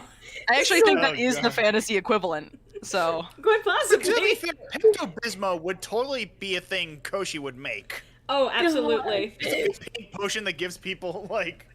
It gives you stomach pain? Yeah, exactly. Oh no. Davey's looking around at everyone. And he's just like, so is this what you're like in your downtime? Oh, pretty much. I mean, it's hard to say exactly how long, or it's hard to say exactly how everything is between all of us. We've only known each other a couple of days now. That's right. At this point, Koshi turns to Davies and goes, "It's your problem now." No givesies backsies. You're not wrong. And he kind of like massages his temple while sinking pretty low in his seat. Technically speaking, it would depend on your definition of knowing each other, because we did know about each other prior to trying to calculate but sticking the whole yes, the Starburst, and then technicalities aside. Yeah. If in harassment, then yes. But if considering other means of communication, then perhaps something We a were little friends on more... the internet. I mean, Yeah, basically. effectively. Yeah. And well, it only takes a couple of days to really get the feel for people, I find. Well, especially in situations that are, well, what's it called? Friendship blooms in adversity? Something like that. Something like that. Kinship blooms in adversity. I suppose the last couple of days have been rather adverse. Less so, thanks to you lot. Anyway, he just kind of goes back to pouting. Oh, are you bored over there? Yes! He Would then you like pauses. to- He then pauses and sits up a little bit. Perhaps you could leave that for me. What was Ariadne gonna say? Oh, it's like if he's bored, do you guys want a book? Maybe. I feel like she's offering that in earnest, but he takes it as sarcasm. He's like, oh, Oh, yeah, no! book, ... Oh, you're serious? Well, even just like, Out like a book that's labeled "The Town of Swallowed Memories." It's like we haven't like actually looked at this yet, have we? A book would be nice. Fucking Ariadne reads them all a bedtime story. the Swallowed Memories book. Oh no, that's not a bedtime story. Let me. Quietly puts it back. Oops. I will say, like, the remark to Haelum, like, after that, perhaps you can leave that with pleasant conversation as opposed to the rest of this. Well, pleasant conversation, absolutely. It is one of my most favorite things to do is to hear myself talk, and she does that with like a smirk. No, Well, I would we have also offer. we have something in common. He agrees. Though I would also offer, if anybody would like, since many of us are musically inclined, though I myself am classically trained, if you would like me to play everyone a song, so we may sit in some semblance of silence. Lyronus kind of like he gets a fucking cat face. Classically trained. I've been training for 500 years. Yes, well, I've Koshi been trained by fairies. Who do you think Koshi, I learned it from? I like that, like, upon hearing, like, I've been training for 500 years. Koshi goes, is that what they're calling it now?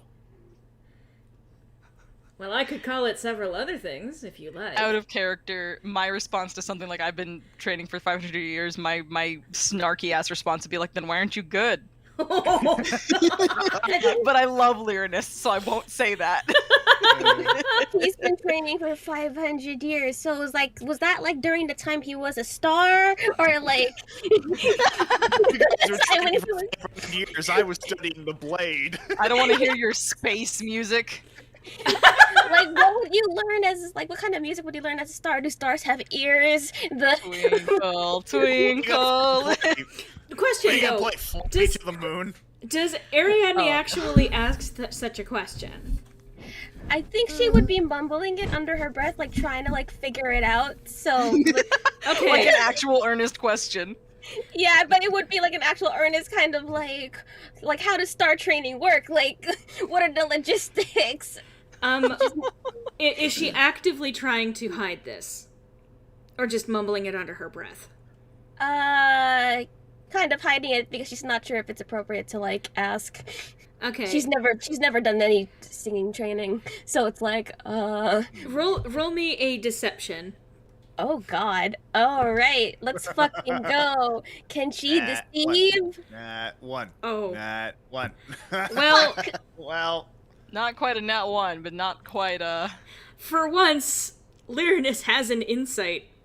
He actually he perceives. Oh. He perceives. Oh, the terror of being perceived. Right. So the how does one practice as a star kind of question? Mm-hmm. He kind of perks and he goes, "Oh, well, actually, it's a little bit different in it's hard to explain. I'm not sure that words really do explain, but no, that doesn't explain it at all." Let me explain it in a way everyone will understand. Meow. I love how Zelda tried to mansplain. I can't believe my cat just cat-splained me. Exactly. Fish. I think actually too much thinking, like Lyronus suddenly answering her question, like deer in headlights, looks up and like just opens her mouth, the Zelda sound comes out. I mean, that even makes sense for a fucking druid. Yeah. Her nervous tick is she starts to sound like animals. Her nervous tick is partially shape-shifting. But I need an image of like nervous Ariadne having like nervous kitty mouth, like in a cold sweat. Oh my Just god. like, God. But Like Nandeska. exactly. I mean, Neuron. we have a spiritual understanding of our instruments, and we do exercise them. I suppose the main thing that we did while I was with them anyway was singing. But as it turns out, I guess not everyone, here in the world properly is able to hear it. Well, outside of those, I'm trying to think of exactly, because he's like leaning back trying to contemplate. I forget the exact wording of it, and I think that my father told me this many years ago. It's like did it have to be some kind of a gift, perhaps? Well, they have to be pure of heart. Oh. He then pauses and says, that's one of the reasons why I don't want anyone to be angry with the Queen. Because she heard us. What exactly merits pure of heart, though? By whose standard? I suppose that does become somewhat subjective, but there is something pure to her, I think. Just misguided, I think. And Well, even the purest of souls can become tainted by any which reason. I have seen a good number of good people become horrible, like, villains to others, simply over disagreements. The long phrase that Koshi here gave us earlier has some semblance of truth to it. Most people want to be good to each other, but put them in a position where they can't help but be unloving, and they will be. You either die a hero, or live long enough to see yourself become the villain. Davies is uncomfortable. Stop with that Good. music! I pull out my lyre. Yeah, everyone certainly does have their reasons. Yes, music, yes. And I think that Lyronus will happily... I think he'll actually pull out, like, his... I think he has a flute. Yeah, he pulls out a flute to join in with the music making. Basically, like, let's... You guys can still talk, but, well... we're musicians. Play some music to make it kind of chill. Mm-hmm. I will say that as the music does kind of happen, there is something of a small iridescent glow around the party members, those who were... And by the way, Tarbh, you experienced this as well. Uh-huh. With a slight iridescent glow that is very reminiscent of the, light that fucking hit the sky the night before.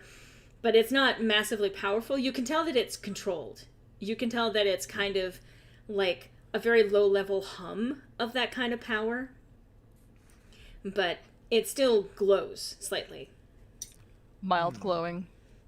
If you experience mild glowing, please contact your doctor immediately. If you're experiencing mild glowing, please For more than 4 hours. Try our sponsor, Pepto-Bismol. You may be entitled to compensation. Contact your doctor for more than From the 4 hours. Yeah, ask your doctor if Pepto-Bismol is right for you. From the makers of Koshi Cola. That's an interesting combination. Would. If you've recently purchased Koshi Cola in the last few months, you may be entitled to Maybe liable. compensation. Exactly. Oh my god, bitch. All right. Okay, so I will say, Sorry. music playing, traveling. Davies is somewhat sulking again, but I think he does end up pulling out one of his own books to read. And listening to the music actually being played. Like, he does seem to chill out a little bit over some time. Yeah. On the Stop way, being a little piss boy.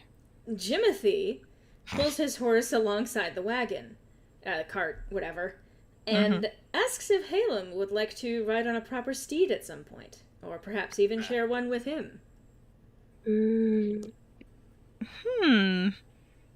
Well, I haven't ridden a horse in quite some time. Not that I've ever actually ridden a horse, so to say. Oh? Unicorn. They kind of do whatever they want. You're just there for the ride. I assume horses are a little more docile? His eyes widen. I do think that there is a very distinct difference between a unicorn and a horse. I believe unicorns are celestial, are they not?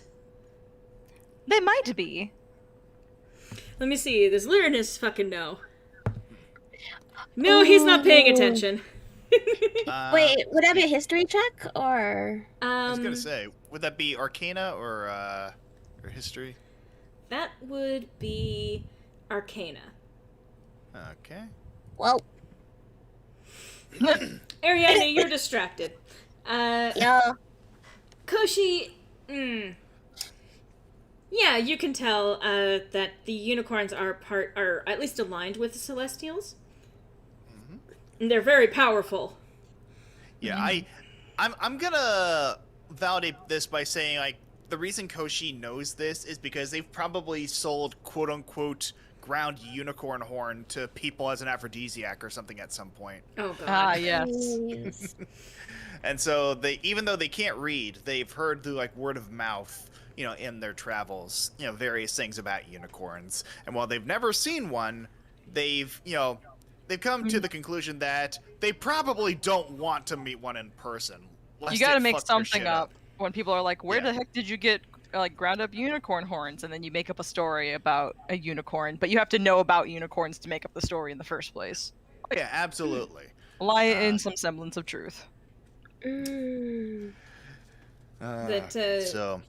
He's they are, I believe they are different, but well, perhaps when we end up setting up camp for the night, I can give you some lessons on how to ride a proper horse. I would love that. Love to add to the new skill set. But it would also be fun just to learn a new skill from you.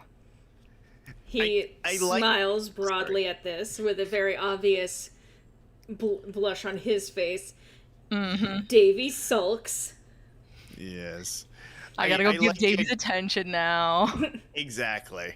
I imagine, like, while they're discussing, like, oh, I'll teach you how to ride a horse, you know, it can't be much different than unicorn. Koshi sort of mutters under their breath, the arrogance of man is thinking nature is in our control, and not the other way around. To be fair, I don't think either of them said that unicorn riding would be like horse riding. Haelum was implying that, like, oh, unicorns do whatever they want. If you get to ride on one, you better go where they're going. Horses, on the other hand, probably you tell them where to go. Oh, yeah. Godfish. So, everyone, True. roll me a 1d10. No. Right? You do it. Now. I love D10s. Okay. Cool. Huh. Let's see. Tarbh, reroll. Okay. Gets a 3 or a 6. Gets another 4. Well, Okay. I mean, that worked. 3 plus 6. So let's see. Various things happen along the way. Not necessarily major details or anything like that, but just things of note. First thing, Davies actually asks what kind of elf Ariadne descends from. Some kind of drow? Some kind of drow? Oh, actually, not quite, because drows tend to look more, and then she kind of like, you know, like a darker complexion, you know, like still the pale hair, but and like XYZ. The pallid elf, I believe, you guys call it, would be what my mother was. Let me see, and we'll see if he actually recognizes that. They're not very well known, or at least like my place, home place, that points vague direction. And points outside the cart.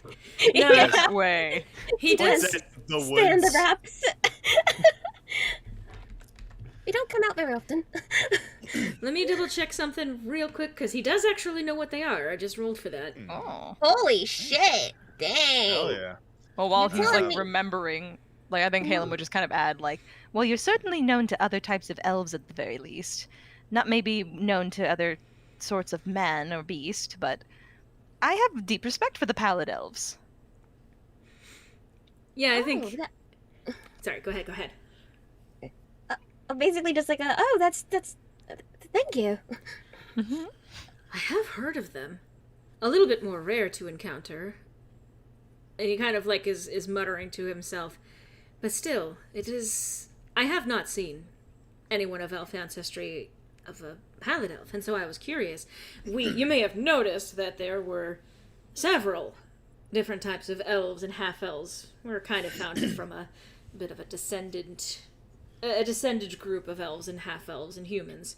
A little bit narrow in terms of overall population, but so I'm used to the sight of elves, but not one quite like you. Nor like you, he says to Haelum. Well, we did all travel very far to get here. And there are indeed many types of elves. Quite varied, really, as there are with different types of humans, I've noticed. He nods. Another thing of note. Lyronus, at some point, puts down... This is... I love that both of these have to do with Ariadne. He does end up kind of putting down his flute for a second, and then actually asks to read Ariadne's journal if she was comfortable with sharing. Oh fuck. I mean, fuck. I mean, that has to be read at some point because, like, preserving stories and shit. So let's see. Will she die? Will she die? Will she die? She's dying a little bit, but she, startled, hands over notes. Yes, you may. Congratulations, you have acquired journal. He does smile and he accepts it. Without because thinking, just take it. Oh, you want book? Sure, immediately. he kind of chuckles a little bit and he says, "I've just been curious to see what kind of notes that you've been able to take on all of this. I only know things from my perspective, after all, and well, maybe I'm curious as to how you think." Oh well, to be fair, that's not much of what I think. It's more what I've. Things happen, and I kind of just write them down, or what I'm told. Yes, but a piece of yourself will inevitably be in your writing, and I look forward to experiencing that. Immediately goes, oh god, did I write anything incriminating? Oh no, did I leave out my fanfiction pages? The panic of, oh no, did I delete that file off my computer before I let my friend get on there? Yeah, there's that. There's one part that's like, aw, that's sweet of you. On the other hand, oh fuck, oh jeez. Complex feeling right now. Yes. Oh. At one point, A lot of screaming. So, Yes. At one point, Davies actually invites Tarbh, Koshi, and Lyronus to play a card game. Lyronus, at this point, having obtained the journal, it declines politely, saying, like, no, I'm very intrigued, but I'm rather absorbed in I'm reading. this. Yeah, I'm rather absorbed in this, but if you guys want to, you can have fun. Goes back to reading. So, Tarbh and Koshi, do you want to play a fucking card game with him? Koshi, I imagine, is somewhat used to like card games, or at least the prospect of scamming people with card games. So long as they're playing, Koshi sees this as a potential opportunity to get something out of this. So Koshi says, a deal is a deal until a better one comes along. I'm just bored. Tarbh would kind of like shrug and just be like, something to do. Mind if I watch you all play? Lyronus to it, he actually says, it's very soft, and he says, oh, you like watching. What's wrong with watching? Haelum Bless just your like heart. breathes in a sharp breath, looks at Lyronus, pushes the journal in his face.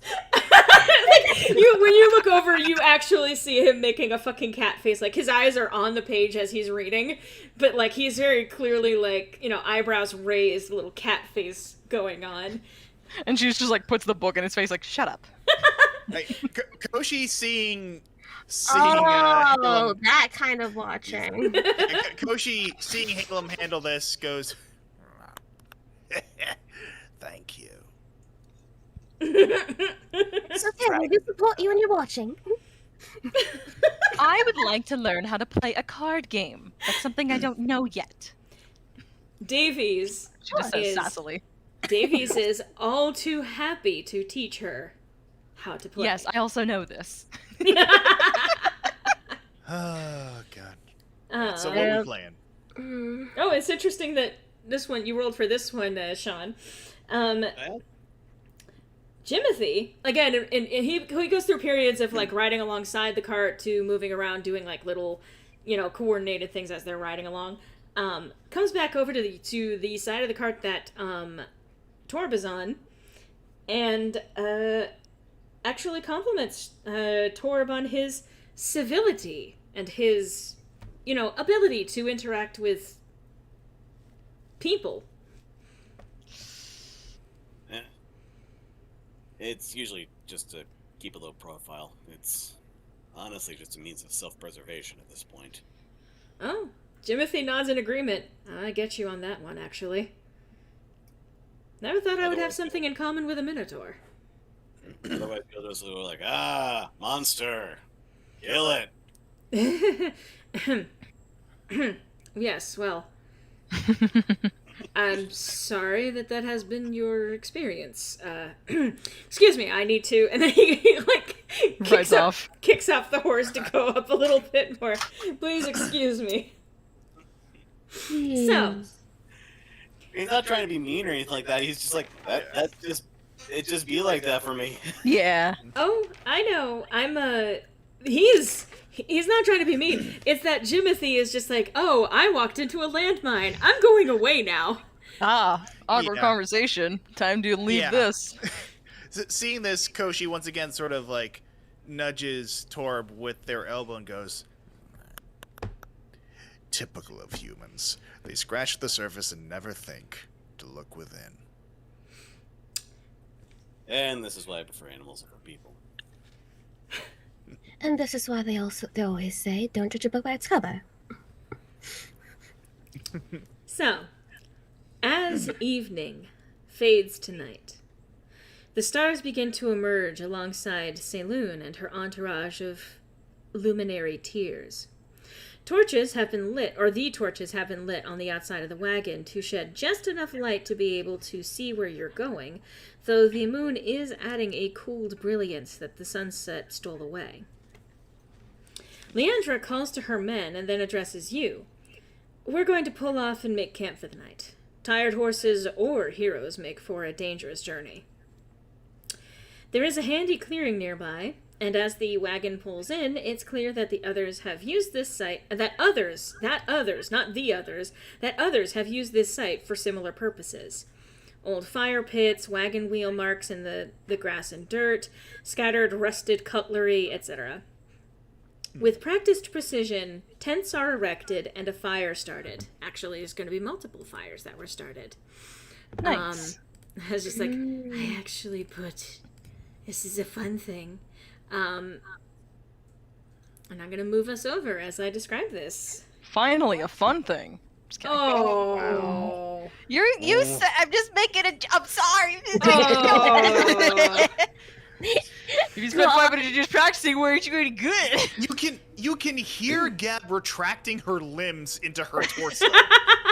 No, Gabby, commit to the bit. Yes, We're going for I can't. I'm sorry. I take it moderate back. amount of fun. You know what? But Serenity Studios ended. My inner demons is now my best friend. Wow. Damn. Listen, No, it has I'm ready. to be a moderate set of fun because everyone's going to sleep. Oh, you're right. We can't have too much fun. Exactly. But when Yeah. they wake up later, they will go back to maximum fun. Ha-cha-cha. Leandra's own tent, large enough to house her necessary business material, along with several men for briefing, is still strangely nondescript despite its size.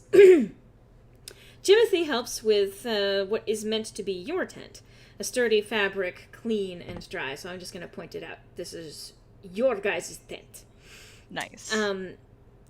On solid poles. There is, however, not enough space for everyone. He apologizes and asks who is willing to take a bedroll instead, or even better, help keep watch. Ariadne offers to sleep outside. It'd be nice to, like, watch the stars tonight. Finally, one of my nature Probably keep characters. watch. Oh, sorry, go ahead. Tarbh's gonna keep watch. Yeah. Like, this is basically like being out in nature is just sort of like second nature to him. So I will say, finally, one of the few characters I have who, air quote, comes from the forest who doesn't want to sleep in a tree. I would very much like to stay in the tent, if that's possible. Davies refuses outright. He's kind of he initially insists on having his own tent, but after it's made very clear that they do not have enough tents for him to have his own fucking tent, he decides to settle for sharing the tent, assuming that the others are fine with a mixed gender arrangement. He says, "I promise to be a perfect gentleman until I am asked to otherwise." To which Koshi responds, "You serious?" That was good. That's a good one. Stash up, and you want to stash up? Anyone care what I want? Oh my god, but hey, guess who also just noticed? Jimothy caught that. Jimothy, want to join the tent? Is that what we're calling the? Is that what we're calling The Haelum, also known as the tent. this tent? This is my tent, and only a few of you strapping young men and women can come in. This is my tent. My tent is amazing. Go away. Lyronus volunteers to sleep outside. He doesn't mind. He's actually used to sleeping under a night sky. Well, you know. Or in one. Well, if it's comfortable. Yeah, Koshi will crumple up a bedroll to make a makeshift sort of nest / weird cocoon thing, and just crumple it up in a corner of the wagon. Oh, what it is, a pillow fort. Pretty much. So this is Call it a the pillow fort, you coward. Yeah. waking... Zelda, please. Okay. Meow. Oh, where's Davies on the map, by the way? Yeah. Oh, I did not include him.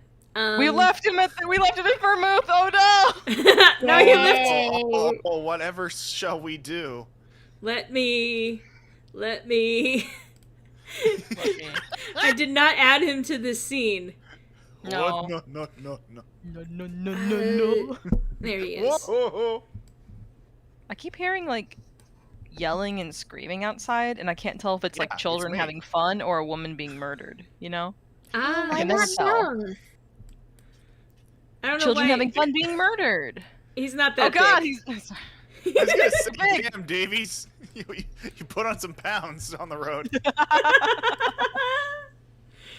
Oh my god. He got big.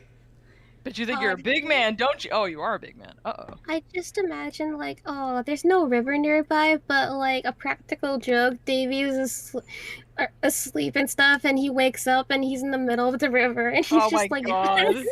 It's like the fucking camp trick where you like wake up and your mattress is in the middle of the lake. Yeah. Basically. That one scene at the end of The Parent Trap where... Yes, exactly. God. Jane. Yeah. So, question then remains. So Tarbh is joining on the watch. Does anyone else want to join at least for one shift of the watch, or do they want to sleep through the night?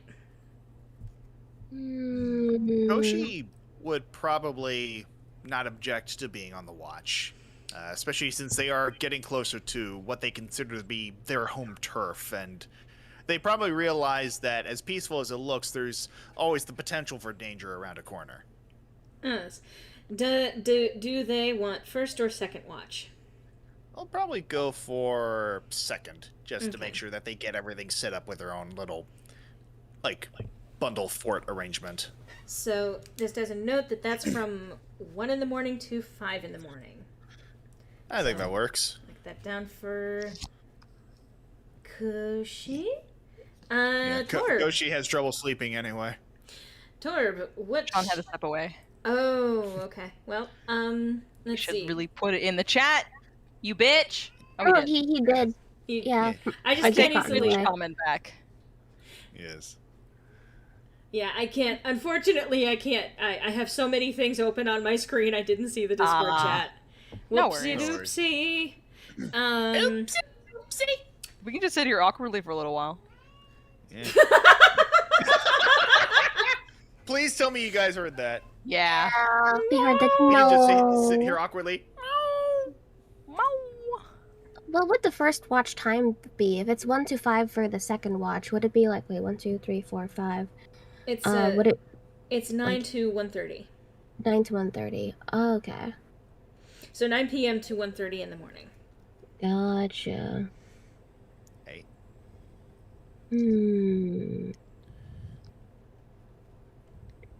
Let's I'm just see. assigning people to watches. Mhm.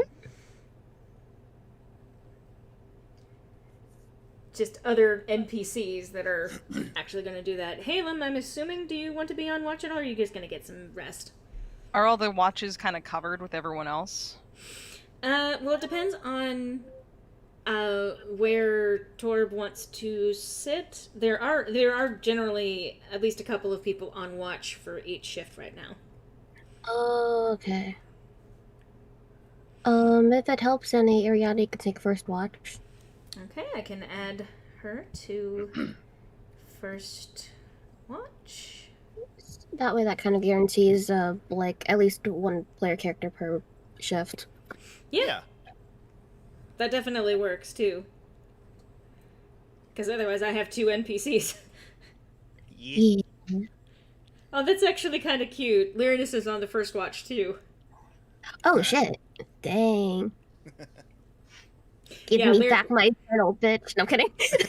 I mean, I think by the time they pull over, he does actually hand her back her notes, like her journal. Like Okay. it basically says, "There's a lot of detail here. I'm actually very impressed. Oh, thank you. If anything, it helps me to recall things for later in case I ever want to turn something here into a song of some kind." Oh, a song. I mean, that would work. If you'd like to borrow it for that again, I don't see why not. Does she remember fucking? She's forgotten that she has shit in there. Okay, yep, she is perfectly fine. Yeah, take my journal anytime you want, buddy. That's not gonna backfire at all. Oh, I love it. God.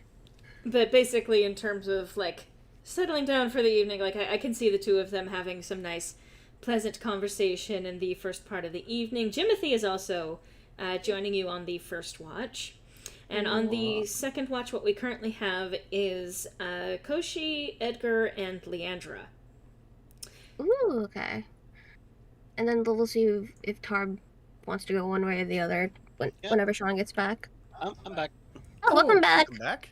Which shift would you like to take between first and second? First one is from 9 p.m. to 1:30 in the morning, and the second one is from 1 in the morning to 5 in the morning.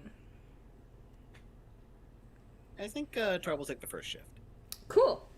That puts a couple of people on the first one, and that's actually kind of interesting too. Okay. And I believe that is everyone. Davies is not going on watch. He's not going to lose his fucking beauty sleep. I didn't think I was very eloquent with it, so just to like whatchamacallit, to I guess clarify, like the notes are kind of like more because like kind of like helping preserve stories and stuff. Hmm. So a song would definitely fit under the, yeah, like help share these stories and stuff. He's definitely very pleased at the idea, and actually, I think part of what they might even talk about during that watch shift is how to possibly turn some of what has already happened into a song. Because he's got a couple of ideas, and like coordinating with Ariadne about how to turn it into a real story. And like, he even like plays with his lute, like trying to put together notes and all. I love this idea. Yeah. Collab. So, okay, first watch, and that is Ariadne and Tarbh and Lyronus and Jimothy. I'm going to roll perception.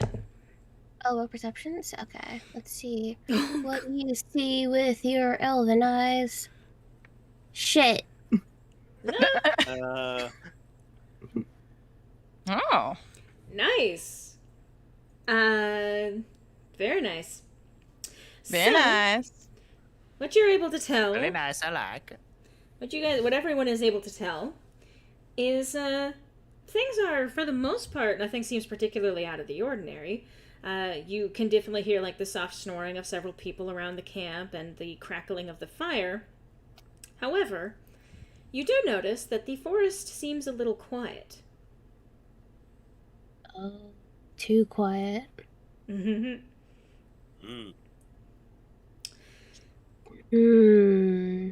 Second watch. Do you guys make note of this while you're trading over watches? Yeah. Is there a way to investigate why it's so quiet? Like insight or something? You can roll nature, and actually both of you can. My nature is shit. Interesting. Okay. Let's see. Tarbh, you can tell that this is not a natural thing. Ariadne, you can notice that it's quiet, and maybe there's something about that seems a bit off. Tarbh, you're able to pick up that animals are usually quiet overnight to some extent, but that this feels like you've spent many a night out on the road, out in the forest, out in nature, and you know that there are still active creatures overnight, and you don't hear them being active right now.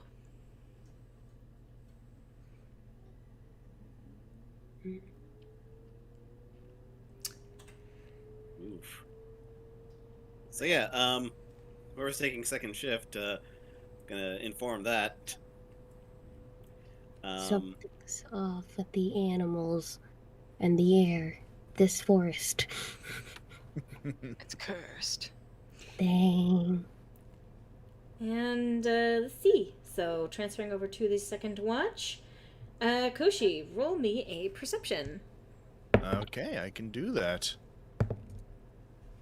Damn. Uh-oh. Damn. All right. Whoa. Nothing seems out of the ordinary. The stars managed to faint. The stars managed to faint. Yeah, that's Lyronus falling I asleep. mean, at least one of them. The stars fade as the faintest light of the dawn hints at the horizon. But you do keep in mind the fact that you were told things are a little bit on the quieter side tonight. With that in mind... In fact, you get advantage. Go ahead and roll again. You get advantage because you were told that. You sure? Yes. Right. And his perception, Are you sure, DM? Perception. Yes. This is why you have people together. You know. Well, you tried. I mean, did And now I you're gonna know? have to roll a new character. Yeah, sorry, Koshi, you get eaten. This is interesting, and I think this is actually going to lead into a very nice cliffhanger, because I think we're coming about to the end of the session. It's been a couple of hours now. So, basically, at this point, there was only a handful of people actually still up. I will say, by the way, that Davies would have spent some time actually talking with Haelum, like, genuine, interested conversation kind of thing before actually, going to fall asleep. And he keeps his word, and he is, in fact, a gentleman for the night through. I think that's really sweet. And of course, she's like, I have been snubbing Davies all day. Now we get to just actually talk and hang out. Aww. So. I think, let me even just, let's see. Okay. Oh God, okay. So, in short, you end up actually learning quite a bit about, like, obviously, the big things, like, the thing with the family and everything that has been going on, but he actually talks about some of the things, like his studies growing up. Like, he was, determined to take over, everything that his father had going at some point. So that's one of the reasons why he already knew that there were some things that he needed to clear up, because he'd already been studying the books. He'd already been paying attention to the contracts and all of that. He was ready. He was ready to take over for his father when the time came. He admits that it was because he wanted his approval. Now that he thinks on it, he wouldn't have admitted that before, but after everything.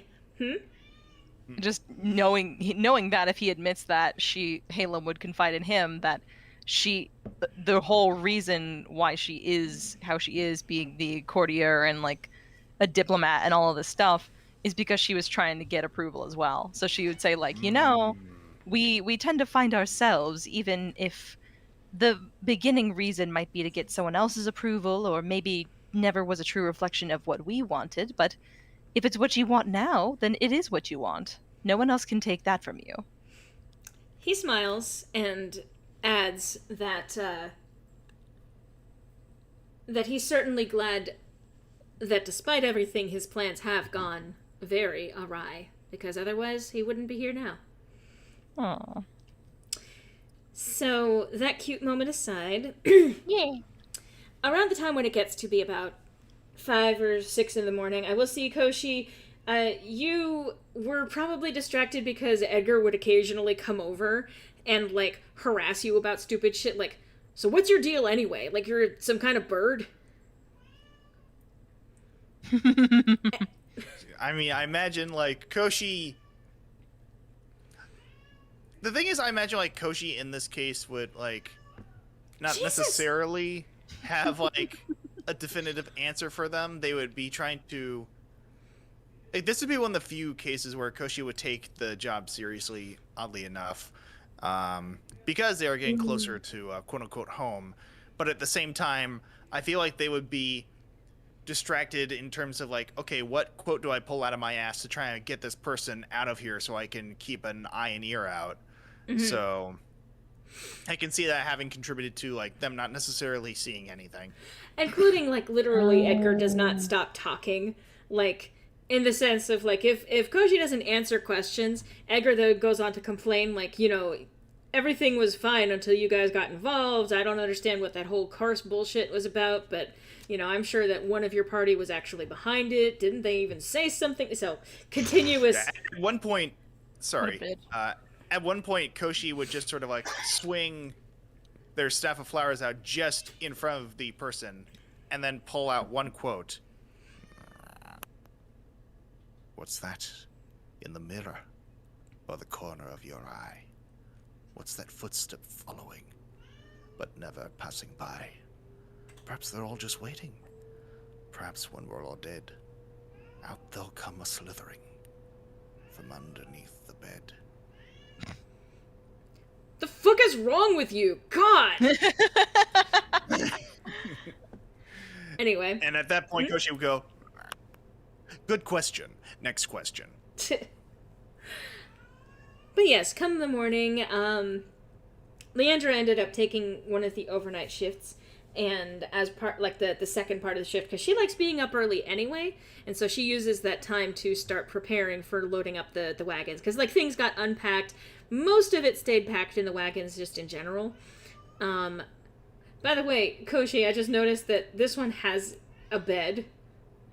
A bedroll in it. But I can... Anyway. Right. Things get started kind of put together. Horses are getting, basically prepped for the day. The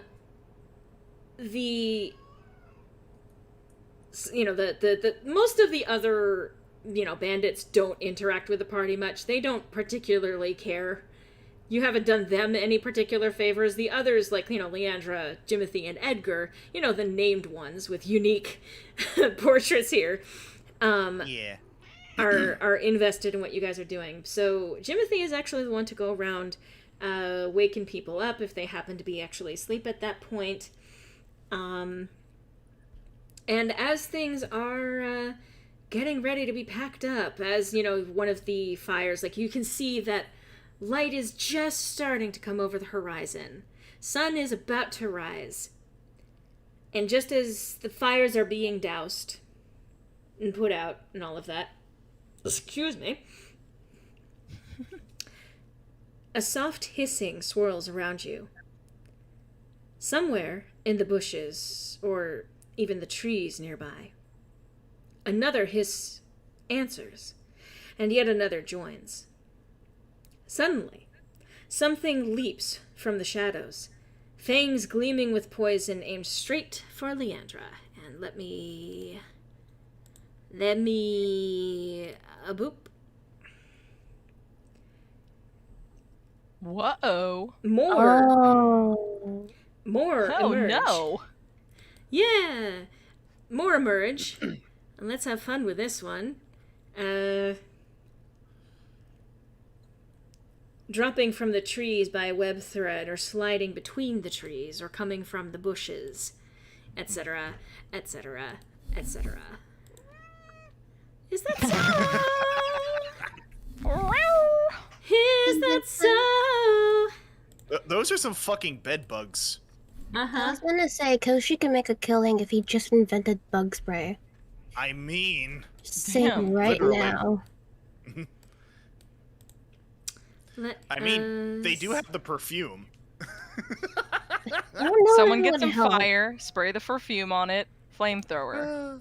That's actually not a bad idea. Oh.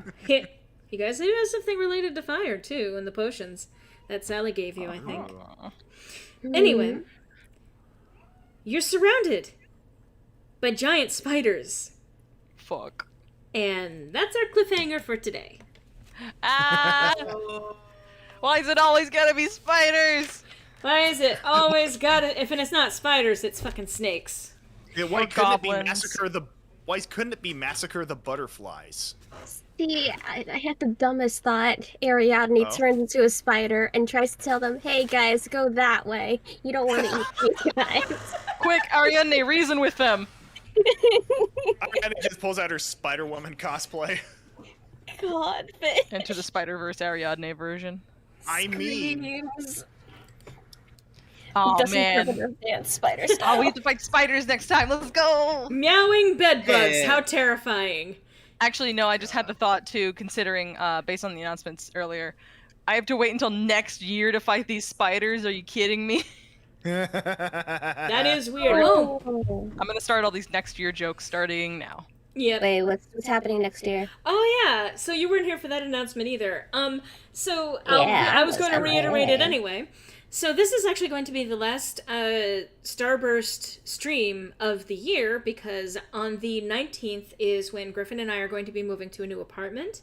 And so that would be the next Starburst stream day, but we're... Oh my god! She has the Numies to hell and Guess back! so. Zeta! Oh, my she's excited God. to move. I guess she is. She's gonna hate it. She doesn't like moving. She likes disappearing. Anyway. But yeah, so we're gonna be moving on the 19th, so the next stream that we normally would have been having on the 19th is going to be kicked about a month into the future from now, which is going to be on the 2nd of January in 2022. How the fuck are we that close to 2022? Well, that's a question that only gods may answer. Anyway. Yeah. Get out of that. December, January, what are months? Right? And, in addition, this is going to be the last Lore of Leyus streamed on Serenia Studios, because there is going to be a new channel that it will start streaming to. That channel is going to be Sirenia Gaming. And I will be, like, I don't have the link immediately handy on me right now, but I will be posting it. If you are following me over on my Twitter or the Sirenia Studios Twitter, I will be posting that update probably pretty soon after I finish up here today. But that's basically the plan, is that once we do get back on the second, when we get back on the 2nd of the new year, we're going to be, hopefully, if everything goes according to Keikaku, starting over on Sirenia Gaming. There's also going to be new videos, like new Let's Plays are going to be going up over there, as well as my Saturday streams. They're going to be gaming streams, and they're going to be going up over on Sirenia Gaming. Updated art? Yes! Updated art for the characters! They got new outfits! Yeah! And let me actually drop the, where is it?